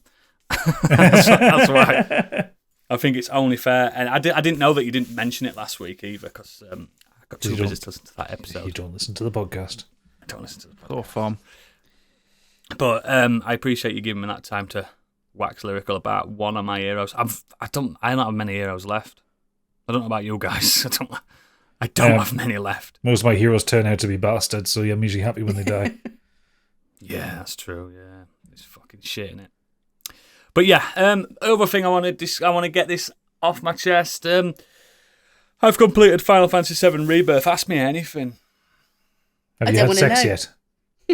Have a what? Have you had sex yet? In real life? In real life. Yeah, loads. Oh, I thought your virginity had regrown. No, I have quite a bit, at least 3 times a week. Man, and some people have it every day. Fucking hell, have a rest. But yeah, I feel like I'm in kind of a weird select group of people now that know the story to this game, and I've got no one to discuss it with, because I'm not going to say, don't worry, Candy, but my God, what have they done in a good way, Candy? Okay, my heart. What have they done in a good way? And I did in our Discord, I did mention the other day. Remember when I said Dragon Quest XI's my favourite game of all time? Yeah. It still is. Okay. Don't worry. It didn't take over, but it's up there. It's up there. It's fucking up there. This is the most accessible of that kind of game ever. The combat system, like we've already discussed. I was saying to Gadget, because Gadget's, you picked up Rebirth remake, haven't you? Yeah. That if anything, you have the next chapter to look forward to, because it is just infinite. And I liked remake. I loved it. Infinitely better. Yeah, And a lot of people said remakes too corridory. There's no freedom. I was saying that to Candy the other day. It's like I was getting frustrated by it being linear, but then I remembered the entire Midgar section of the original game was linear. really fucking linear. Yeah, you've got to remember that entire section had one shop. Do you know what I mean? Yeah. It's one of them things. But this is just... How far are you now, Candy? So I've just had Barrett and Dine's backstory. Oh, isn't it emotional, that? Oh my god, I sent Gadget a crying picture. Yeah. I wasn't expecting that little hit. Oh, don't get me wrong. This game doesn't stop. I was crying on the credits of this game. Crying my eyes out. What they've done with the story that you think you know, thrown it out of water, mate. It's just massive. And I was scared because I thought they're going to do what? Go all Kingdom Hearts because it's the guy that made Kingdom Hearts. You know how confusing Kingdom Hearts law is. If you sit someone down for an hour to tell you about Kingdom Hearts, mate, you're fucking... That's how you grow your virginity back. But this... There is some convolution to it, but if you know the story, you won't be confused. Get what I mean? Like, if someone like Stig that doesn't know, no chance. Absolutely impenetrable. So does it rely on having foreknowledge of the original story? Yes, and remake. And Crisis Core. And Dirge of Cerberus. I hated Dirge of Cerberus, though. It was a bad game. But at least you know about Advent it. Children. Advent Children was a bad film. I quite liked Advent Children. It was okay. It was not. Baby Sephiroth, though. It was shite. Now, I'm not one for like fan service and like Yes, you nostalgia porn and fucking stuff are. like this. I'm not, but this does it well. This does it well because even again, it's hard for me to say. I'd love it if I didn't like. My mate's been playing it concurrently with me. He's never even played a Final Fantasy game. He didn't even play remake. He's just gone into this, and he got to end, and he fucking loved it. It still seems like that seems like a bit of a hard slog to get into the middle of a trilogy. Yeah, he didn't know who anyone was. He didn't know who anyone was at all. Like, when you play this game, can you remember the first 15 minutes? You don't even play as the guy on the box. It's like, who am I? But, yeah, there's just the twists and turns. The things that they've done with the story is downright genius. And, again, the gameplay is king on this. It plays perfectly. I'm glad that they've riffed on Yakuza games for this. I'm glad that it feels Yakuza-y. To be fair, Remake has a lot of Yakuza in it, like especially... Yeah, you can tell, can't you? Like Wall Market especially was very much felt like a Yakuza game. Yeah, and that's this one feels like Yakuza's Island. You know what I mean? Yeah. Where you just got... It's just amazing. And again, Queen's Blood is such... It's the best side quest, like card game I've ever played. If that's not released on a phone, there's something wrong with Square Enix. I will spend all my money. Anyway. On There's a lot wrong with Square Enix. Yeah, there's a lot wrong with them. They never listen to But yeah, it's as far as a remake goes and a reimagining, it's perfect. It's a 10 out of 10. Absolute 10 out of 10. It's a knockout. It's better than remake in every sense of the word. It is a bit long. There is a lot of side quests. There is a lot to do. To platinum the game's nigh on impossible because it's skill-based platinums, you know what I mean? Where you've got to... Fuck that. Yeah, I would say, though, that the side quests are worth doing as well, because some of the things that I've seen that I would have just missed, having not done them. Absolutely great. But yeah, I promised I'd review it, and yeah, it's a 10 out of 10. If you've got any interest in how do you explain it? Because I feel like you're making it easier for you than if you've played Remake. You don't have to have played the 1997 game. It just makes more sense if you do. Do you get what I mean? All right, fair enough. But only makes 15 minutes of the entire game make more sense. Only 15 minutes. Do you get what I'm saying? So a Googleable amount of game. A Googleable amount, yeah. But Remake, you definitely need to play that first. 100%. But yeah, the main thing I want to talk about is a film I watched. I don't know if you guys have mentioned it last week or anything like that. I watched Ricky Stanicky. I watched that this advertised. Week. Ricky Stanicky is the new John Cena, what's his name? Zac Efron, and Andrew Santino film, and the other mate. I don't know who he is. Jermaine Fowler. Yeah, Jermaine Fowler. It's a Farrelly brother comedy. Not brothers. Brother. I can't remember which one it is, but it's Peter one of Farrelly. them. Guy, Peter. So he did Green Book. Green Book. Yeah, the Oscar-winning film Green Book. It's gone back to comedy. Do you know what? I don't care what anyone says. I enjoyed this film. I enjoyed it too. It is not the best film. Like, it's completely 3 out of 5, innit? Yeah, why people would watch this film and go, that was absolutely fucking wank. But I also just had a... I mean, that sounds like a Farrelly film in general. Yeah, but I laughed. Yeah. We watched it, me and Kate watched it together, because it's one of those ones, I think you watch it with someone, it's better, and yeah. Oh, yeah, I didn't watch it on my own. I don't watch comedies on my own. But I were howling. And I tell you what, this is why I mentioned John Cena earlier. He's a great fucking lead man. He's Great brilliant. Comedic actor. Do you know in this, I'll give you the synopsis. Basically, there's 3 friends that all the way through their lives, they've used this imaginary friend, Ricky Stanicky, to get them out of japes and lies and stuff. Say, it was Ricky, no one's ever met him. And when they get to be adults, they want to do more stuff away from the partners. And then they say that Ricky's got cancer, Ricky Stanicky, so they go watch Mark Rebellier in concert just to get away from the partners. And it turns out they have to then bring someone to play Ricky Stanicky at is it a wedding? Oh, it's a bar mitzvah. No, it's a Brits. It's a Brits. Yeah. It's a Brits. So they have to bring someone. They have to bring someone, and they have to get an actor to play Ricky Stanicky. And it's John Cena, and John Cena in this film is a down and out. He basically, Gadget, you'd love him. He's a parody singer, but everything he parodies is wanking and stuff. So he does songs that are sex based. Yeah, I remember seeing the trailer for this a long time ago, and that was the gag in the trailer. I was like, I don't know if I want to watch this. No, it works. It fucking works. Yeah, it genuinely works. John Cena is genuinely the star of this. Like, Zac Efron's in it. He didn't make me laugh once. Like, Andrew Santino's in it. He didn't make me laugh once. Every time I laughed, a few lines that were quite funny, but it's all every time I laughed was it was John Cena and what's his name from Shameless? William H. Macy. William H. Macy. Those two together were insane. I loved it. That bit, but it's not 5 out of 5 film. It's a 3 out of 5 little romp. It's better than Dumb and Dumber 2. A lot of things are better than Dumb and Dumber 2. Botulism is better than Dumb and Dumber 2. It's just a laugh, and it's on Amazon Prime. It don't cost you anything. It's just up there. It was over before I realised as well. It's a quick film. Yeah. So one of the best things in this, right, is they have a book they call the Bible, where they've written down everything they've ever said Ricky Stanicky done, any japes apparently they'd got in.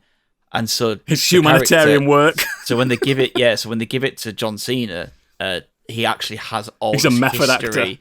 He's a method actor, and he's gone through it all, and he's learned everything about their lives and everything about this Ricky Stanicky. And he just ends up becoming really successful because of it. Including to the point where he convinces one of the other person's mums that he was around during their childhood, and he met her, and she can't quite figure out whether it's. She's like, "Oh yeah, I remember you." Like you look. She goes, "You haven't changed a bit." Yeah.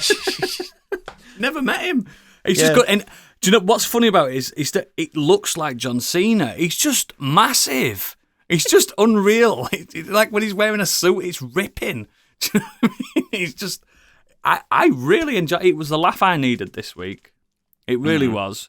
But it's just not mind blowing. Do you get what I mean? You can enjoy a 3 out of 5 film and just think nothing of it afterwards. But yeah, I recommend it, even though it is only a 3 out of 5 film.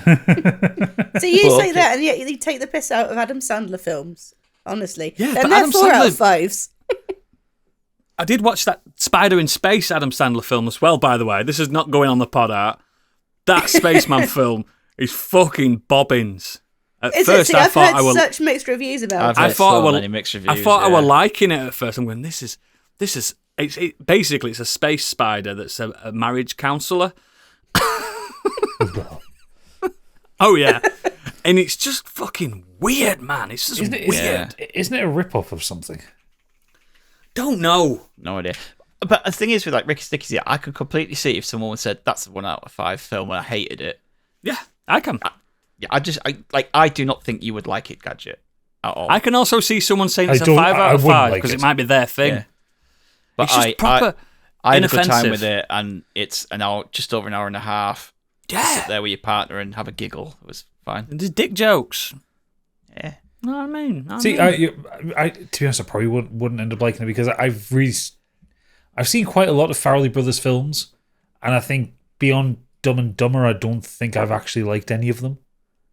Something about Mary. That's good. Oh, was that the Farrelly Brothers? Okay, we'll get okay. I like Me, Myself, and Irene. Me, Myself, and Irene's amazing. Me, Myself, and Irene has moments, but I just really struggled with the concept of them taking the piss out of a disability like that.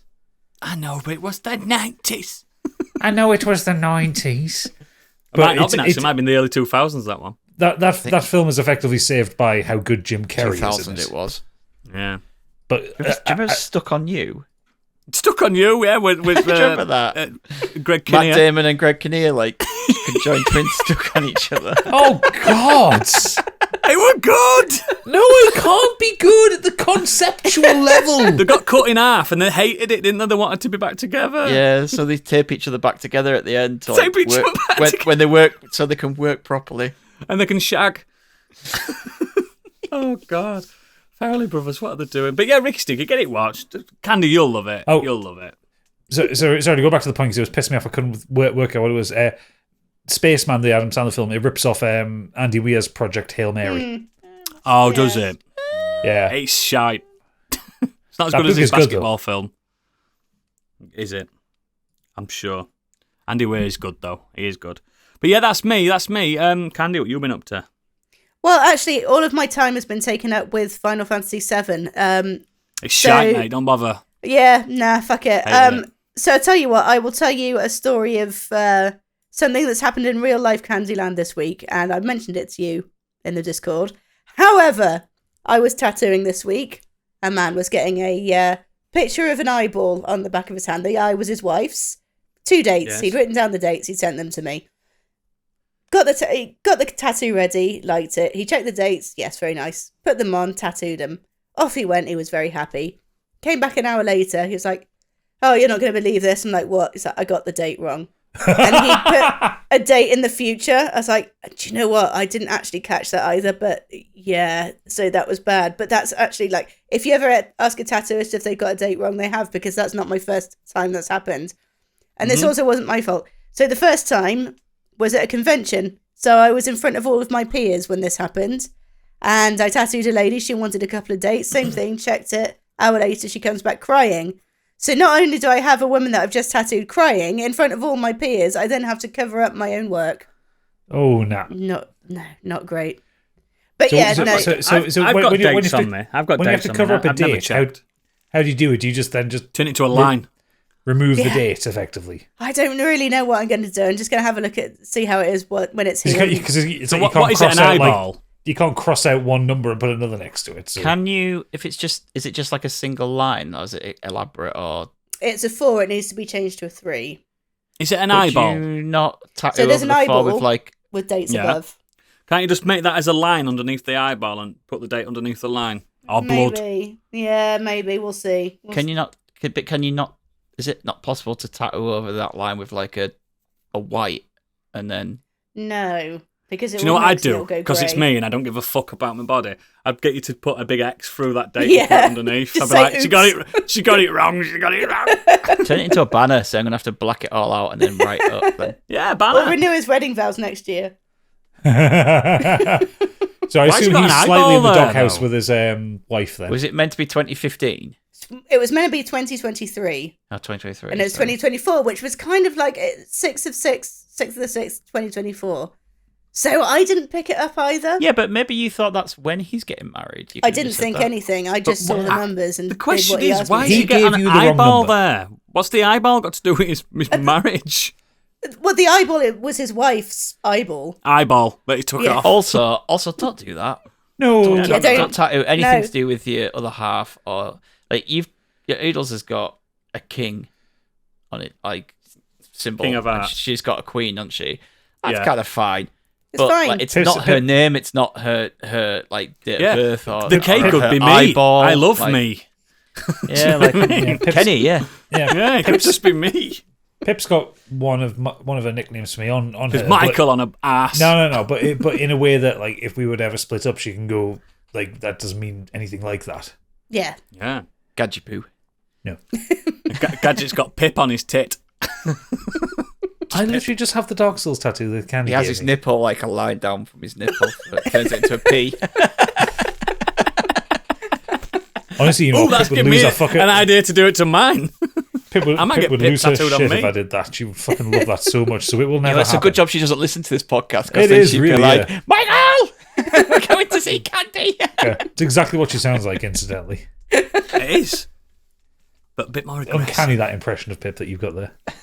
Because she's always voicemailing him. Stuart, can you get Michael to say this and do this? He's not listening to me. Yeah, she kept calling me by my non-podcast name when we were in Newcastle. I'm going, stop it. It's Oodles to you. Yeah, I don't even know your name. It's amazing that Barry. it's amazing that she guessed it right first time. You know, like calling you Tracy in town. It's just I know. How did she know? How did she know? Big Trace. Big Trace. Tracy with the beard. But yeah. That's It's a pod title, Tracy with the beard. yeah. Candy's had some tattoo experience. That's her nexus. We can work with that on the pod art. We can Yeah, work sorry, with it was that. a bit of a stinker, but you No, kind of, we can. you know. We can work with that. Gadget, what you been doing, brother? So continuing Final Fantasy VII Remake. Enjoying Good, innit? Yeah, I finished the train yard level and a little bit of a manly tear at the end of that. I thought it was a really sweet little end to that. Do you know what section. blows your mind is the train you had in the originals two separate screens. It's just two screens, yeah. No, it's in this game. It's 4 hours. But no, I just thought it was a really sweet little sub story. I do. I really like liked that. it. Yeah. What have I been doing? Still listening to Neuromancer. Another little podcast recommendation before I get into my main thing. Last podcast on the left, we started another subject, which is a fun listen because they're talking about David Icke, one of the original conspiracy theorists, the former football goalie who now thinks everyone's in power is a reptile. He lives on the Isle of Man or Isle of Wight, doesn't he? And he just Yeah. he fucking definitely whammer. believes the reptiles and stuff. And Well, flat he's earths the and all one. that. He's the one that wrote the book that because it was called what's it, the Grand Secret or the Ultimate Secret or something like that. That alleged that all world leaders were reptiles. Yeah. And it's Maybe that's what's fucking going on with hilarious. Kate Middleton. Maybe she's like just shedding and she needs shedding. maybe she is. If she comes out looking all younger, like, she's Why all the What pictures if, are looking a what bit if odd? Kate Middleton is the actual shedding of Queen Elizabeth? She's the shedding. And She's they've a kept it in shedding the family consentient. 'cause you know our royals like incest and stuff. She's kept it in the family with her grandson. You know, and keep the royal bloodline strong. Who knows? I'm sounding like David Icke. You really are. Wasn't David Icke originally like a footballer though? Yeah, he was a goalie. He was a goalie. That's it. He was it was before the Premier League. He was a Division 1 goalie. Division 1 goalie. Yeah. I can't remember what team he played for, but he definitely did. I know he was a football, and then he just turned into a conspiracy nut. Imagine David Seaman doing that. Well, Or Pavel Letitia's Cernacek. Letitia's doing it. Yeah. he is, actually. The thing is, I would find more contextual information. I don't want to Google David Icke because I don't want Google putting recommendations for David Icke in me. Oh, I've just done that, unfortunately. Yeah. Coventry City. Coventry. Oh, there you go. Oh, fucking But hell. yeah, I Scrub my history. if if you're interested in kind of conspiracy stuff, like not actual conspiracy theories, but like learning that what that about the way podcast's conspiracy about? stuff. You what? Is that what that podcast's about? Last Last podcast. podcast on the left is a mix of things. It's some of it's true crime, some of it's kind of weird alien shit, some of it's conspiracy shit. So like the previous episode they'd done was like a 3-parter on Anders Breivik, the Norwegian Fucking terrorist. Yeah. Wow. Yeah, Fucking hell, did there? yeah, but they take the piss out of a lot of things. There's a lot of dick jokes in Yeah. this. Well, he Which was is a how- dick which is how- anyway. Well, yeah, but it's how they handle like the heavy stuff. But yeah, they're going in hard on David Icke and really taking the piss out of him. It's really fun. Are they Americans? Yeah, they're Americans. Yeah. Okay. But the main thing I want to talk about is I've started another game because I figured I couldn't bring Helldivers 2 again. So I started this weekend Warhammer 40,000 Rogue Trader. Starring Dominic Little. No, I knew you were going to do that. No, shut up. It's a funny joke. It is. It's Dominic Littlewood's new game. I just like to see him in the big shoulder pads. That's going to be the pod art, isn't it? Dominic Littlewood's head on a space marine. It's right. The cowboy builders. Fucking go on. What is it? So this is something that I've actually wanted for a long time from the Warhammer franchise. This is a Warhammer 40,000 CRPG. This is not your average Warhammer game, which do tend to be just the combat side of things. This actually has a story to it. And it is a full-blown roleplay. It's made by Alcac Games, who made the Pathfinder video games. So it's using their D100 system. In standard kind of CRPG style, you control a party of 6 characters, and there's a mix of kind of combat and social interactions. It's really fucking good. I really like it. How much have you played? About 4 hours in. I've just finished the prologue. The prologue is 4 fucking hours long. It takes you a long time to get through it. Yeah, you usually get good. I knew I loved Baldur's Gate 3 an hour in. Do you know what I mean? Sometimes you just know. This game came out last year and suffered with the fact that it was a CRPG that came out in 2023 that was not Baldur's Gate 3. Yeah, unlucky. Unlucky. So I don't think it sold that well, but it's reviewed really well. It's pretty well reviewed on Steam. It's got a Metacritic score of about 78. It obviously does not have the production value of Baldur's Gate 3, and sometimes it shows, but ultimately the game is functional. It does what it needs to do well. Most of the game is voice acted, and voice acted in that wonderful campy, slightly quasi-English style that Warhammer games tend to be voice acted in. The same voice acting they ever do for Romans, which is funny because it's like based on Roman Empire, isn't it? Whenever you watch anything Roman on Hollywood, it's always English voices. Yeah. Which is the weird. Emperor will see you now.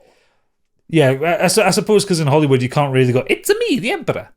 Yes, you can. It's a beautiful day. Imperius, Tiberius. It'd be loads better, that. Be more. Go and destroy the Gauls while I eat a little pizza. You know, you can't have that, really. Get Jared Leto in. Get Jared Leto in it. It basically plays a lot like a Warhammer combat game in that the combat side of it is very much like XCOM. Shit, then. No, it's very much... Joking. Fucking careful. It's very much like XCOM in that it's grid-based, and quite rigid in your movement, whereas with like Baldur's Gate, you had free movement to move around the map and all that kind of thing. I do like me some XCOM. Well, you'll like this because it's a mix of XCOM and a deep, deep set of lore. Yeah, but that's what puts me off of Warhammer shit, mate. It's fucking 40 years worth of fucking imperialism, and I can't be arsed. Yeah, but Oodles, they've got a glossary in it. They explain everything to you. I know, but come on. I can't be seen in a Warhammer shop. I can't. Well, this is how you can play Warhammer without being in a Warhammer shop. You fucking play it on your computer. People will know. They won't know, man. Just knock your PlayStation 5 offline. I've done that before with games. That's how you get through all those hentai games, isn't it? Well, I need platinums, baby. You can get through them, though. It takes a long 5 time minutes to get through in, this baby. game. Yeah, 3 minutes at a time. 3 minutes, 5, pal. Yeah. I'm on that Cialis kick at the moment. Woo! One thing that I like that this game does is it doesn't shy away from any of the lore and all that. Like, you are playing a rogue trader, which is a weird part of the Warhammer lore, where these are the people who extend... Cowboy builders. I can't stop. Fuck off! No. To be honest, it is a really stupid name for them to put in, but also if Warhammer people don't is know really what I'm on stupid. about, it's an old BBC One fucking show in midday where Dominic Littlewood and his mates used to like bust cowboy builders in people's houses. It's called Rogue Traders, and I just can't get over it. It's so funny. So in the Warhammer mythos, a rogue trader is someone who is allowed and has the divine right given to them by the God Emperor himself to leave the imperial space and find new places to colonize. So basically, all some bathrooms. So basically, they are the ones who leave settled. They're the ones who leave settled space and expand the Imperium. So the way the game works is your job is basically to find new worlds. You're doing a Star Trek thing, but as a colonizer, which sounds really fucked up. Like Christopher Columbus sim. Yeah. So like you explore, trade, conquer, all that kind of thing, to build up the Imperium and mankind. So you get this kind of weird mix of role-playing, combat, and then this kind of meta layer where you're kind of building up an empire that you effectively own. And the game really leans into the fact that, you know, the Warhammer 40,000 is such a satire on totalitarianism and right-wing shit. If you're calling yourself a god emperor, there's something wrong straight away. Yeah. So when you're doing the dialogue choices, you can choose to be like really fucking dogmatic and fervent in your belief of the god emperor. Fanatical. Or you can be an iconoclast and challenge the status quo and think, actually, are we the baddies? We've got all these That's how you end up in skulls around. gulags, baby. That's how you end up in there. Or you can become a heretic and join the chaos side of things and start like mutating shit and having extra magical powers and that. Okay. So it's really in depth, and Owlcat have done a really good job of translating the concept and lore of Warhammer 40k into a game that is functional to play, that doesn't make your brain melt out your ear. Because the lore of Warhammer 40k is obscene. It's 40 years, hundreds of books. Like they throw about 10 books out a year on this series. Why do you always play as the baddies in these games? Well, it's a role playing game though. I'm not playing as the baddie. I'm going to fuck over the Emperor. I'm going to be. I don't believe you. I reckon you're kissing the Emperor's fucking ass. Love you, Emperor. Love you, Emperor. I'm an iconoclast. I want to do a socialist utopia out in space. Don't work. I tried it. Deep Space Nine, baby. Didn't work. Deep Space Nine worked. Cisco knew what he were about. He did, actually. He did. Yeah. Man could rock a shiny head. They fucking could. Not at the minute. It's been a few weeks since I had my haircut. Cisco from the Toon. So yeah, that's what I have been playing. So it's worth it then. It's worth a pop. How much is it? It was 20-something quid in the Steam sale. It's you can't fucking argue with that. It's usually about 40 quid. It's not a full price game. Yeah. There just seems to be they throw out 40k fucking games every 2 minutes. It's ridiculous. Well, yeah, but I'm also starting How are you supposed to sift through it? Well, because they're all in different genres at the minute. Like I'm starting to build up the hype for Space Marine 2, which is in September. So good. So I've got like Rogue Trader to play. I've got Bulk Gun I still need to finish, and they're all different time genres. To read all them books, Stig, before that comes out, lad. I don't care about the law. I just shoot. Now that's a real soldier. He's just following orders. That kid, he don't care. That's a helldiver. He don't care about the politics. Ahead of that coming out, I'm going to replay through Space Marine because it's been about 8 years since I last played it. So yeah, I'm very much having a bit of a Warhammer kind of year. He's Warhammer the Space Hulk. Remember that? Yeah, Space Hulk is Warhammer 40k. I remember that on PlayStation 1. Yeah, that were good. That. Yeah, it's also just like the little details that they get right. Like, you know, like your spaceship is not just like some kind of colony ship that's going on. It's a cathedral with rocket jets on the back. Yeah, I've seen a lot of it. People always say, "You love this, you." Fuck off. I've had enough. Don't bully me into Warhammer. I think you'd enjoy this one just simply because there is a lot of lore to it, and I know you like a role playing game, and I know you like a bit of a tactical game. So I think if there were to be a Warhammer game for you to try, I think this one would be it. Could I role play as Dominic Littlewood? If you wanted to. Yes. He just looks and sounds like Biggie anyway. I could just get him to voice it. Also, as a last side note, the voice pack that I've assigned for my character sounds exactly like Matt Berry. So whenever I'm moving around, he's going, "Onward! Gosh, you shall not disappoint me." You know, stuff like that. There, bro. Yeah, lovely. So I'm very happy. I'm glad you're enjoying Rogue Traders. Fuck off. Stig, what have you been doing? Well, actually, I won't go too deep into it, but I actually delved into the world of Helldivers 2 this week more. So Are you in? Are you in, lad? I'm in. Yeah, I've been playing with Gadget. Some others, thanks for the invite, babe. Joe from Hallmark of Greatness and Couch. It was just who was on at the time. It's the best thing about that game. Everyone's just on it. You just jump in, baby. I had a few hilarious moments the other day with Gadget as I ran round a rock and he said, "Watch out for those mines, Stig." I did not see the mines. What mines, boom? I just ran into a minefield and blew up. The other one was We had a similar experience. Didn't we? Gadget went, "Don't shoot that missile." Yeah, One in the ground. He shot a helicopter. Yeah, what did I do? I went, I shot surely one, not. but after we'd like moved away from You it. have to So run away what's- from it. No, he was right in front of it. It was Yeah. a nuke. So when you get resurrected and Yeah. a pod comes down and there's a blue light say where the pod's coming down. So Gadget's dead. He's getting resurrected. I'm just stood there waiting. The blue light is in front of me. It's nowhere near me. It's in front of me. And all of a sudden, his pod literally lands right on top of me and just splats me. Yeah, it happens. Which, if I remember rightly, the time I had died was because of you, so you deserved that. Yeah, he wasn't. Yeah, he I wasn't paying agree. attention to where it was going, and all of a sudden, I just got splat. And then I got battered by a charger as I was trying to get onto an escape pod, an escape shuttle. Such a This daft charger fun just game. came out of the way, and I was like, I cannot game. see. I've got battered. Yeah, it's good. I played a bit this week and I got into the mechs and stuff. That's fun. Didn't realise I could run over my mates. Yes. Do anything that hurts them. Do you know what they did? Because I killed too many of my mates. Do you know when we got to ship at end and I was last in the gun, they shot me so I couldn't get on ship and they left me. Well, there was one point where Stig and Sambo got stuck in the water. They couldn't get out. And like me and Joe stood on the shore and they're like, well, what do we do? Well, they're not going to get out. And I just pulled up my rifle and just killed them both. A mercy. You can't. You drown, but you don't die. And I'm like, well, we can't move. This is ridiculous. So yeah, we just had to be killed. Stuck in an aquatic hell. Yeah. It's good fun. What's your main thing though? So main thing is I watched a couple of films this week. A couple. Give it. Well, a I rest. watched more than that. But we already talked about Ricky Stanicky and Inception. Oh, did you watch? Yeah, you did watch that. Inception's great. So first film I watched was 2003 film called Are You There, God? It's Me, Margaret. This is Seen on it? Yeah. Amazon Prime.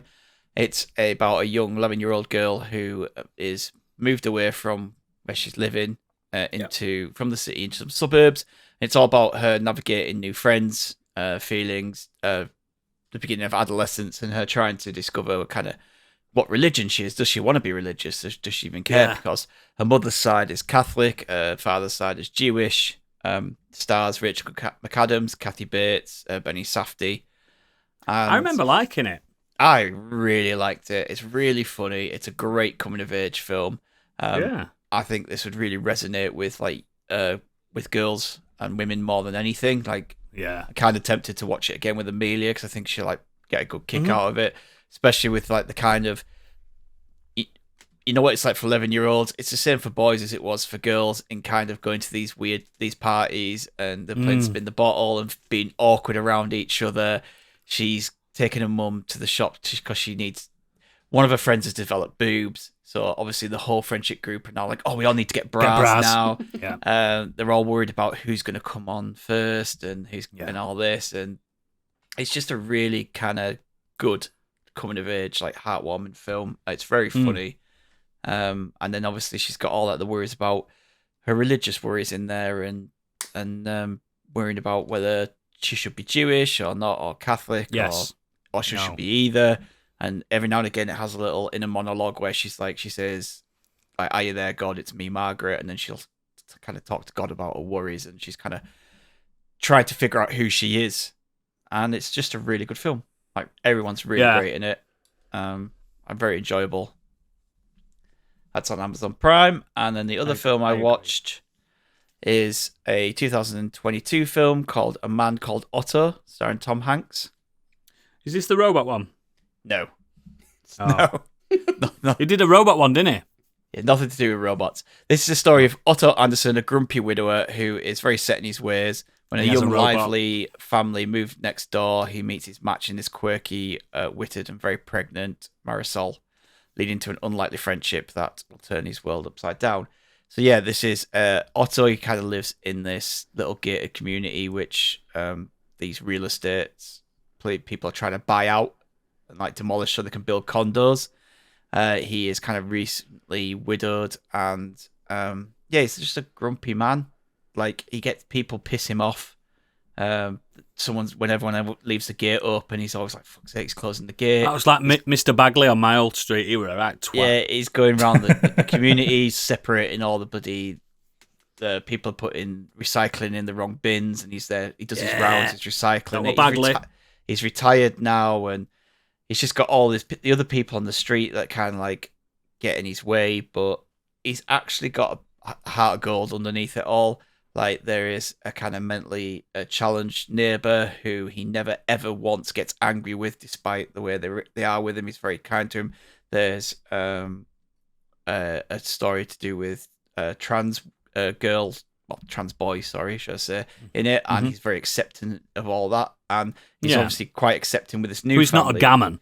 No, he's not at all. Like at the start of a film, you could very much get You think very yeah. boomer energy, gammon energy, but really underneath that, he's not that at all. He's just a really upset, old, cantankerous man who's contemplating suicide because he has nothing left in his life other than his wife. The only thing he had in his life was his wife. She's gone. There's nothing left for him anymore until this family move in and kind of change things for him. I tell you what, though, Tom Hanks can do these roles. He's great. He's built for stuff like this. He's got sad eyes. Yeah. He has got sad eyes. It's the second week in a row a film has left me crying. There you go. You had sad eyes after. 2 weeks in a row now, I've watched a film that has made me cry. What made you cry last week? All of Us Strangers. Oh. Was that last week? Or the week before? That was last week. Yeah. I really like this. Like, really liked this film. Is it the one on Apple TV? No, it's on Sky Go. Like, they did one on... He's done a few on Apple TV, though, hasn't he? He's done a few films on there. I know he did Greyhound, but that's like a war film. And the robot one, I'm sure Tom Hanks has done a robot film. The robot one is on Apple. I can't remember what it's called, but you're right. A Man Called Otto 2. What robot one? You not seen a Tom Hanks robot film? He's got a robot, and he walks around with it, and he's like, "Oh no, Tom, we're gonna have to go down there. I'm a robot." It's like a post-apocalyptic Tom Hanks robot film. It exists. I'm trying to find it now. Finch. That's it. Finch. He's got a robot There it mate, and he hates robots, and by the end, the best pals. There you go. So it's just like iRobot then. Basically, and Iron Giant. It's all them. It's all them rolled into one Tom Hanks ball. Yeah, but they're two very life-affirming films that I watched. Both completely end of the spectrum. One's about a young girl coming into adolescence. One's about an old guy kind of at the end of his... Do you have to do what I have to do when I've watched these really poignant films? Like, other day, you mentioned it earlier, I watched Green Book again the other day, and I think it's one of my favourite fucking films ever. It's fucking sensational, but it's so, like, melancholic. You have to watch something daft. Like, I watched that fucking silly Damsel film the other day. God almighty. Yeah, I watched Damsel. I liked it, but it was very predictable. But I liked it, but I have to watch something daft. No, not really. Ah, you just go into another awful film that makes you cry. Yeah. I can't do it, mate. I can't watch horror films and then go to bed either. I have to watch a cartoon before bed. Someone recommend me a film to cry to this week. Oh, Grave of the Fireflies. Sophie's Choice. Sophie's Choice. I've not seen Sophie's Choice. I know the concept of Sophie's Choice. That'll make you fucking cry. She's got a pick. Sad film. I don't know. Coco. Old Yeller. I've seen that one. Got to be something new. Shane. What? Shane. Shane. Actually, one that made me cry like a baby, and it might just be more of a personal connection thing to me than anything. But watch What We Did on Our Holidays, the one with David Tennant and Billy Connolly. I cried like a baby throughout that film. There's loads of sad films, though, isn't there? There's loads. Titanic. Have you ever seen that? It's quite an indie film. Don't tell him what happens. Many people haven't heard of it. I won't. No. You before me. Is that it? Is that it then? Is that it? Excellent. Do we have any feedback from those scumbags we call listeners? We have some feedback. They've come in droves. Nimrod Hicks has come in, and he used the website contact form like a good boy. Wow, keeping it alive. Yeah. You know that costs us £50 a month to keep that up, guys. £50. Dear mediocre expectations. Some recent highlights for me include the second season of Our Flag Means Death. Building on the superb first season, the second develops the narrative beautifully and turns into a philosophical love story played out with sublime nuance. The scene played out to La Vie en Rose is a particular highlight. Top stuff, would recommend. I'm still mad that they cancelled that. Yeah. Have they officially cancelled it then? Yeah. I've only seen first season. I really liked it. I kind of don't want to watch the second season yet because it's just like the first season works as a kind of great one-off bottle season. Yeah, I felt like it was finished. But it's not that I feel like it's finished. It's like if I watch the second season, I'll get to the end of it, then I'll know there's no more of it to watch. Yeah, it's fucking heartbreaking, isn't it? It's like Schrodinger's show at the minute. Like I know it's there to watch. I can watch it anytime I want, but I don't want it to be not Rhys there. Darby, I fucking love Rhys Darby. Oh, Rhys Darby's Whenever great. he appears anywhere, he's insanely good. He's just a fun, happy gentleman, isn't he? He's lovely. He's absolutely lovely. He goes on to say, then there's The Gentleman, a Netflix show created by Tin Pot Tarantino, Guy Ritchie. Well. It's so Guy Ritchie it hurts. It has gangsters, Cockney rhyming slang, travellers, weed farms, and of course, Vinnie Jones. What? Fortunately, Vinny is given a role this time where he doesn't play Vinnie Jones, and he and the show are much better for it. Overall, a daft and fun romp that if like me you enjoy Ritchie's nonsense, give it a look. Reminds me of, do you remember that they did a TV show of Lock Stock? Yeah. No, I watched all that this week, and I think it's on like 6 or 7 episodes. I watched it because I really liked The Gentleman, the film. Yeah. Do you know the with Hugh Grant, Matthew McConaughey film? And Hugh Grant is amazing in that. He's amazing. Oh, it's so fucking good. When he's on that barbecue scene with him from your neck of woods. Charlie Hunnam, yeah. That's the chap. And I watched this show, and I'm a bit like it. It's very inoffensive to what, but it's so forgettable after I've watched it. Do you know what I mean? Yeah. I enjoyed it while I watched. You know, like popcorn shows. Yeah. You're all right. You're like, this is good. This. I'll watch it to the end, and at the end, you're like, oh, yeah. That was the thing I watched. I remember nothing of it, but I think I enjoyed it. Yes. Yeah. He goes on to say, finally, I have to mention the game Sea of Stars. What a joyous gem this is. Let's go. A retro-styled RPG with a well-written story, enjoyable combat, and real charm. Props to Deadbeat Punk for bringing this to my attention. Love to all Nimrodex. Deadbeat Punk, Oodles has talked about it. I have talked about it. Are you fucking kidding me? Deadbeat fucking punk. To be fair, he is a punk. He played it before and did a review of it before we did. Shh. Did he? Yeah. Good on him. To be fair, It's an amazing game. I think it's him that told me it was coming out in the first got it from him. So yeah, props on him. It's right. It's a good RPG as well. 'Cause it's like 20 hours long. So 20 hours ain't long. long. So much charm, so much humour to it. Beautiful art. It's like the unofficial Chrono Trigger 2. I know they did Chrono Cross, but I didn't really like Chrono Cross that much. But it's like Chrono Trigger, isn't it? Yeah. But it's a great little game, that. And apparently it runs like a dream on Steam Deck. It does. So. It's fucking beautiful on Steam Deck. Mike Halstead has said, not too much this week, a bit more Dragon Quest 11. And then I started Neuromancer after Gadget's recommendation last week, and I watched Return of the King with Freddie. He loved it, and I said it's now his favourite film series. I was really proud at the end when he turned to me and said, why are they all just bigging up Frodo? He wouldn't have done it without Sam. He's the real hero. Sam's the hero. Fucking kid knows. That kid knows his shit. Yeah. Even Tolkien wrote Sam as the hero. It's official. Everyone knows that in the appendices. Sam's the actual hero. But I'm glad that Newark is like, my kids love Lord of the Rings as well, and I'm glad that people are jumping in on that. Yeah. You know what I mean? It's really... We'll never get that again, I don't think. And you guys are on about Dune being the new Dune trilogy, potentially. Dune is what we've got. I don't think it's going to touch Lord of the Rings. Come on. Go and watch Dune 2 in the cinema, and you will. It's see. just in that. It's in that like kind of, Oeuvre, isn't it? yeah, like Star Wars, Lord of the Rings, Dune. Star Wars, yeah. I'm trying to like get Amelia to watch Lord of the Rings. She's not into that nerd shit as shit. I She struggle wants to. It's just trying to get that time, and it has to be the extended edition. So it's Of course. Same. and it's 4 hours. And I said, we I can got take a break my halfway son through. to She's watch like, it.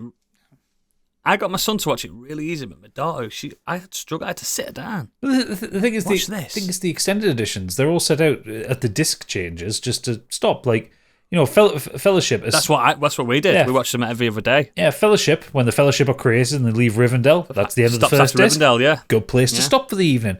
Pick Tell it you up what, tomorrow. my She kids- won't do that though. She won't want to do that. She wants to see My kid's fucking shit the sends at the mouth of Sauron. That is a scary dude. He's a scary dude. Sauron, my master. Yeah, I've even said to it, it's got like horror elements in it as well. Oh, it's scary. Shelob. I bet Gadget loves Shelob. Fucking hate it. Anyway, moving on. Mr. Worldwide himself, Planty, has said, this week's viewing and gaming has been limited with us being down south. Ugh. I love it down there. The water's shit, though, in it. Best drink and bathe in IPAs instead. Yeah. I managed to They get got weird water down south, haven't they? They've got hard water. Fucking weirdos. I managed to get to the point of no return on Cyberpunk, Henaro Arasaka, so I'm off to blowing up bad bastard heads until I fancy that in a few days. We watched Dune Part 1 in preparation for Part 2 in the cinema. Finally, they had a subtitled showing in Carlisle. Nice. Monday afternoon, 1:15 p.m. Piss off, Carlisle View. That's a terrible timing. Especially if you're, a functional adult and work for a living. Yeah. Who the fuck has Mondays off? So to cheer Candy, your face then, mate. So to cheer myself up, I've been rereading fucking hell, plenty. Cormac McCarthy's The Road.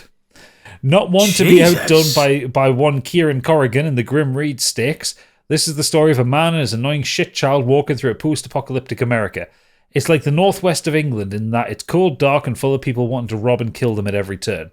It's one of my favourite books, and I go back to it regularly because it's short and brilliantly written. Anyway, gotta go. I've got a diet of petrified apples and rainwater to eat while shuffling through the Midwest. Fucking love The Road. What's Kieran been reading? He read I Have No Mouth and Must Scream last week. Oh, yeah. Yeah. Oh, my. Those books, man. Woo! You have to read fucking Mr. Bump after them two. I'm telling you now. Fucking hell. I mean, Cormac McCarthy and Harlan Ellison, both brilliant writers, but Jesus Christ, they need to lighten the fuck up. Oh, come on. Let's have a moment for these characters. No. Just relentless, horrendous things happening to them. God, but very important books, yes. In my opinion. Speaking of Kieran Corrigan, he said, hello, modern escapism friends. Due to the date you're recording this episode, I happen to have taken part in a particularly good activity. It's called drinking lots of Guinness. I believe a few, if not all of you, might already be familiar with this one, but for the initiated, it's brilliant if you're into that sort of thing. I'd probably say if you're not into the drinking lots of any other alcoholic beverage, then the Guinness one might not be for you. That's great. It's the best drink ever. Voted the official best alcoholic beverage of all time. Other than that, I'm still treating my Final Fantasy VII Rebirth FOMO with the Final Fantasy VII Remake on the Steam Deck as I wait for my fancy new gaming PC to arrive. Yes, brother. Yes, brother. Also, in keeping with my Warhammer 40k nerdery, I bought Warhammer 40k Rogue Trader, and I reckon that's where the rest of my evening is going. Rogue Trader! I'm never bringing that game up again. He's only bought that game because I was telling him about it last night. Yeah. But it is right up his street. Xenos has said, fucking nerds. I really haven't done anything new this week as such, but I have made a bunch more characters in the last epoch, and I would like to offer you a poem I wrote while playing the most recent one. You wrote a poem? Yeah, so this is about his warlock character. Go on. Roses are red. Violets are red. Why is everything red? Oh fuck, I left the Hellfisher open again. It's beautiful. I mean, that would make everything red. It's beautiful. It's romantic. Yeah, beautiful. I don't know what he's on about. You probably enjoy Last Epoch. It's like Diablo, but not Blizzard. Oh, I know what Last Epoch is. I just don't know what he's on about in that context. I saw Last Epoch a while ago now. I thought, ooh, Diablo without being Diablo. I'm in. I think it's still in early access at the minute. Yeah, it is. Last up, Angry Curtis said, I've still been cracking on with Lost Judgment and Prince of Persia The Lost Crown and finished Masters of the Air. I enjoyed it, but I did think some episodes didn't have a lot going on. I think it might have worked better as a mini-series. Still enjoyed it, though, as it's not a genre of TV I would normally try. Yeah, I'm same as him. There's some dragging on bits. Like, I haven't spoke about it since, but I've seen it all as well, and it's like, I'd have enjoyed the 3 episodes or something like that. It's good, though. Yeah, fair enough. The main thing I want to talk about this week is a book I've started called MCU, The Reign of Marvel Studios. I don't say this lightly, but I think this is the best book I've read about the film industry, and up there with one of the best non-fiction books I've ever read. It's just full of interesting stories about how the MCU came to be and stories from the film productions I never knew. Doing the Never Watchers podcast has helped me to appreciate it even more. So far, I've learned that Michael Jackson petitioned Marvel to let him play Dr. Xavier in X-Men 2000. Shimon, Wolverine, Shimon. And that James Cameron was close to directing a Spider-Man starring Leonardo DiCaprio as Spidey and Arnold Schwarzenegger as Dr. Octopus. Yes, Spider-Man, get here now. I have all the arms. If you do anything this year that I've recommended, read this book or get it downloaded as an audiobook, please. The power of the sun in my hand.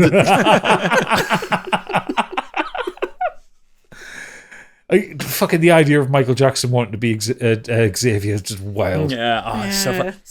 Cyclops, come and sit on my knee. Oh, God. Dr. Milk. Woo, Michael, no. Oh. When he goes into this like computer thing, goes, oh! When it starts up. Didn't on Buzz Selector, didn't his Michael Jackson used to fly around on a disabled scooter? Yeah. That's it. Oh, God. That's what it would be like. If you remember on Bo Selector, they were riffing on Porridge, the fucking Ronnie Barker fucking show. I'm Michael Jackson and I'm doing time. Oh, fucking hell. Like, I'll check out this book because it does sound interesting, but just that idea of Michael Jackson as Dr. Xavier is just wild. Oh, Michael Jackson, well, insane, that man. That man was insane. I kind of wish he was still alive to see what insane shit he'd be doing now. I'm bringing on my AI tour, and it's got NFTs everywhere. You know he'd be into all that shit. Oh, yeah. You know he would. You've put that out in the universe, now his family's going to... Jermaine will be on that immediately. God, I kind of miss his weirdness, not his illegal activities, but just his weirdness. Alleged. I don't want the Jackson family coming after me right now. The Jackson 5, it's the Jackson Fine. Did you ever see that documentary with, in that documentary with Bashir? Yeah. And Martin Bashir. And they were walking around that that shop with all that expensive ornaments and statues, and he's just like, I like them, get 2 of them. And it's just like, how much are they? And he's like, 200,000 each. He's just like, yeah, 2 of them and 1 of them. But he just walks, just spent He's offering Martin Bashir, if you want one of those, Martin? You want one of those? I might dig that back up. That was a great, I think it was like Dispatches or something, went on Channel 4. It was, yeah. Shamal. Oh, God. I miss it. I miss eccentrics like that. Martin Bashir's interviewing Michael Jackson while Michael Jackson's halfway up a fucking tree. I remember the tree. I'm just like a little boy. Oh, God, I loved it so much. Bring him back. Where's the eccentrics at? Fuck. There's none left. It's just Kanye on his own and he's boring. He's got metal teeth now, though. Mm. Yeah, he's got fucking Kit Kat teeth, hasn't he? He looks like he's had Kit Kats in his mouth. Maybe he's trying to audition for the next Bond villain. Maybe. Anyway, that's the feedback. Yes, that is the feedback. Excellent. As always, links to all our extracurricular activities that are in the show notes and at modernescapism.co.uk. Tune in very, very soon. You're going to get the final Too Faff, Too Curious. I'm assuming if Big is well enough to do it. And then we're going to have the Modern Escapism, man. You've still got Kenny Potter backlog with so much content if you're going to be a patron. You get access to his green room. You get access to our OnlyFans that only the patrons know about. It's erotic shit. It really is. You said it wrong again, Oodles. It's Only Pans. It's Candy's cooking show. OnlyPans. Oh, yeah, that's right, yeah. Forgot about that. But yes, this is usually where we end the shows. For the people that are skint. But before that, it's time for a trip down Candyland.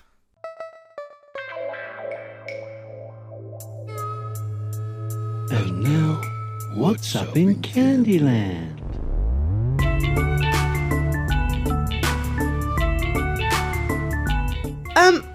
This is a good one, right? Does anyone know where the term cockwomble actually comes from?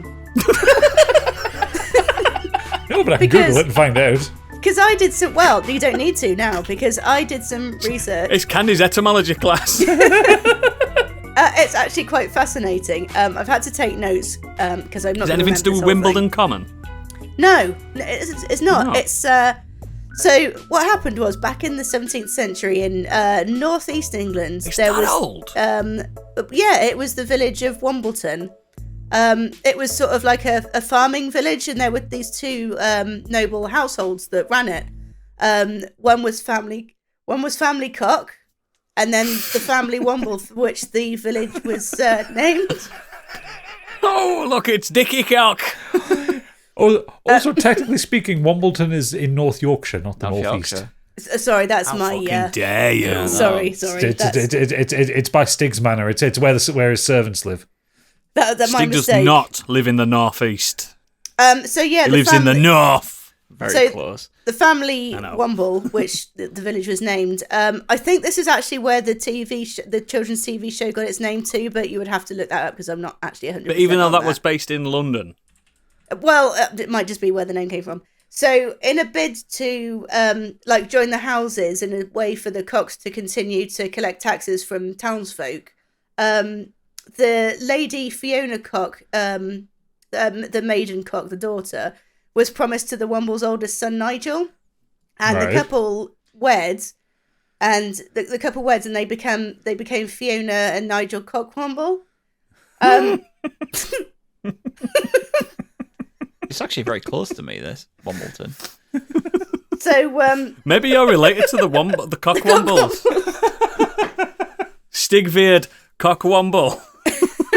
well, you never know. So far from bringing prosperity to houses Cock and Womble and the village of Wombleton, a series of these bizarre decisions from the Cockwombles brought bad times and misfortune, as you would. So an example of some of the laws that they passed, sort of like the not laws, but the way of that particular village.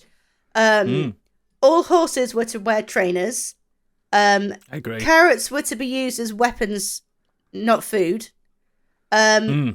Villagers were only allowed to eat and trade potatoes on a full moon. And another one they've got, hang on, let me just scroll. So another one was wheels were redesigned as squares again because they preferred traditional times. Can you believe this, listener? She actually researches these far. I know. So basically what happened was whenever a new decree came in, the locals would mutter under the breath typical Cockwombles or, standard. Oh, so it became a slur. Yeah, so like standard Cockwomble decision. So sure enough, the village Cockwombles was unable to thrive. And I believe it's been, obviously the village has been revived if Wombleton is still going strong now. But at the time in 1697. Oh, Wombleton's still there. So 1697 then, Wombleton was a ghost village at that point. The Cockwombles had perished. I don't know why you're laughing, this is terrible.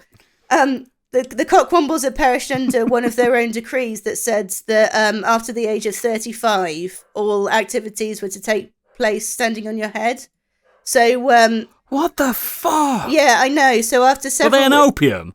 Well, possibly. I don't guess that was the thing back then. So after several weeks, both the Cockwombles' heads exploded.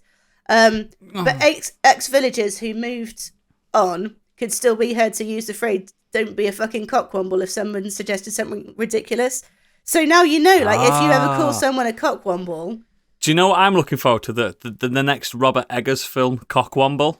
When he Cockwomble. does. I feel like this entire conversation, just at the very end of it, has square brackets that say citation needed.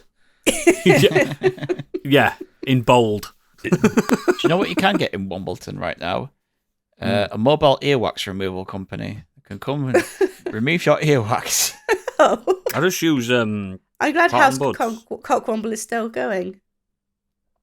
House Cockwomble. It's not like fucking Game of Next Thrones, time mate. I go in that Wasn't area, the I'll 1600s. pass by Wombleton. Is it not far from you then, pal? Yeah. It's probably Do you know about what? I half an bet hour. they've got, like, some villages you go into, they've got a big plaque with the history of the village. Have a look. It's probably one of them villages that were cheapest house, 250 grand. It's probably one of them Yeah. little villages. Oh, it will be now. With no speed humps because they didn't like them. We don't like speed humps. It's 26.7 miles. It's 40 minutes away, but it's over like the moors, so that's why it takes long to get there. Oh, yeah, there's no direct access. I did say it was a farming village. On Zoopla, There's beasts on the moors as well. Beasts. On Zoopla, the two recent house sales in Wombleton, one was 225,000 and the other one was 454,000. See? You just know it. An house called Wombleton, like fucking Wetwang, which is in Yorkshire. It's very expensive, them fucking houses in Wetwang. Very expensive. All these weird fucking places. Yeah. But brilliant. Thanks for that etymology class there. Now you know. Please Please give us more you know. next time. Do we I know? want. I mean, do we know? Yeah, but we do like that. That's great. I don't know what your Candyland was last week, but I'm sure it was another stellar edition. It was. You're reviewing your own stuff now, your own content. Best content ever. But if you're not a patron, this is the end of the line. You are a fucking cockwomble. For everyone else, we'll see you in the green room. Bye! Bye. Bye. Bye, driver! Shamon! Come on!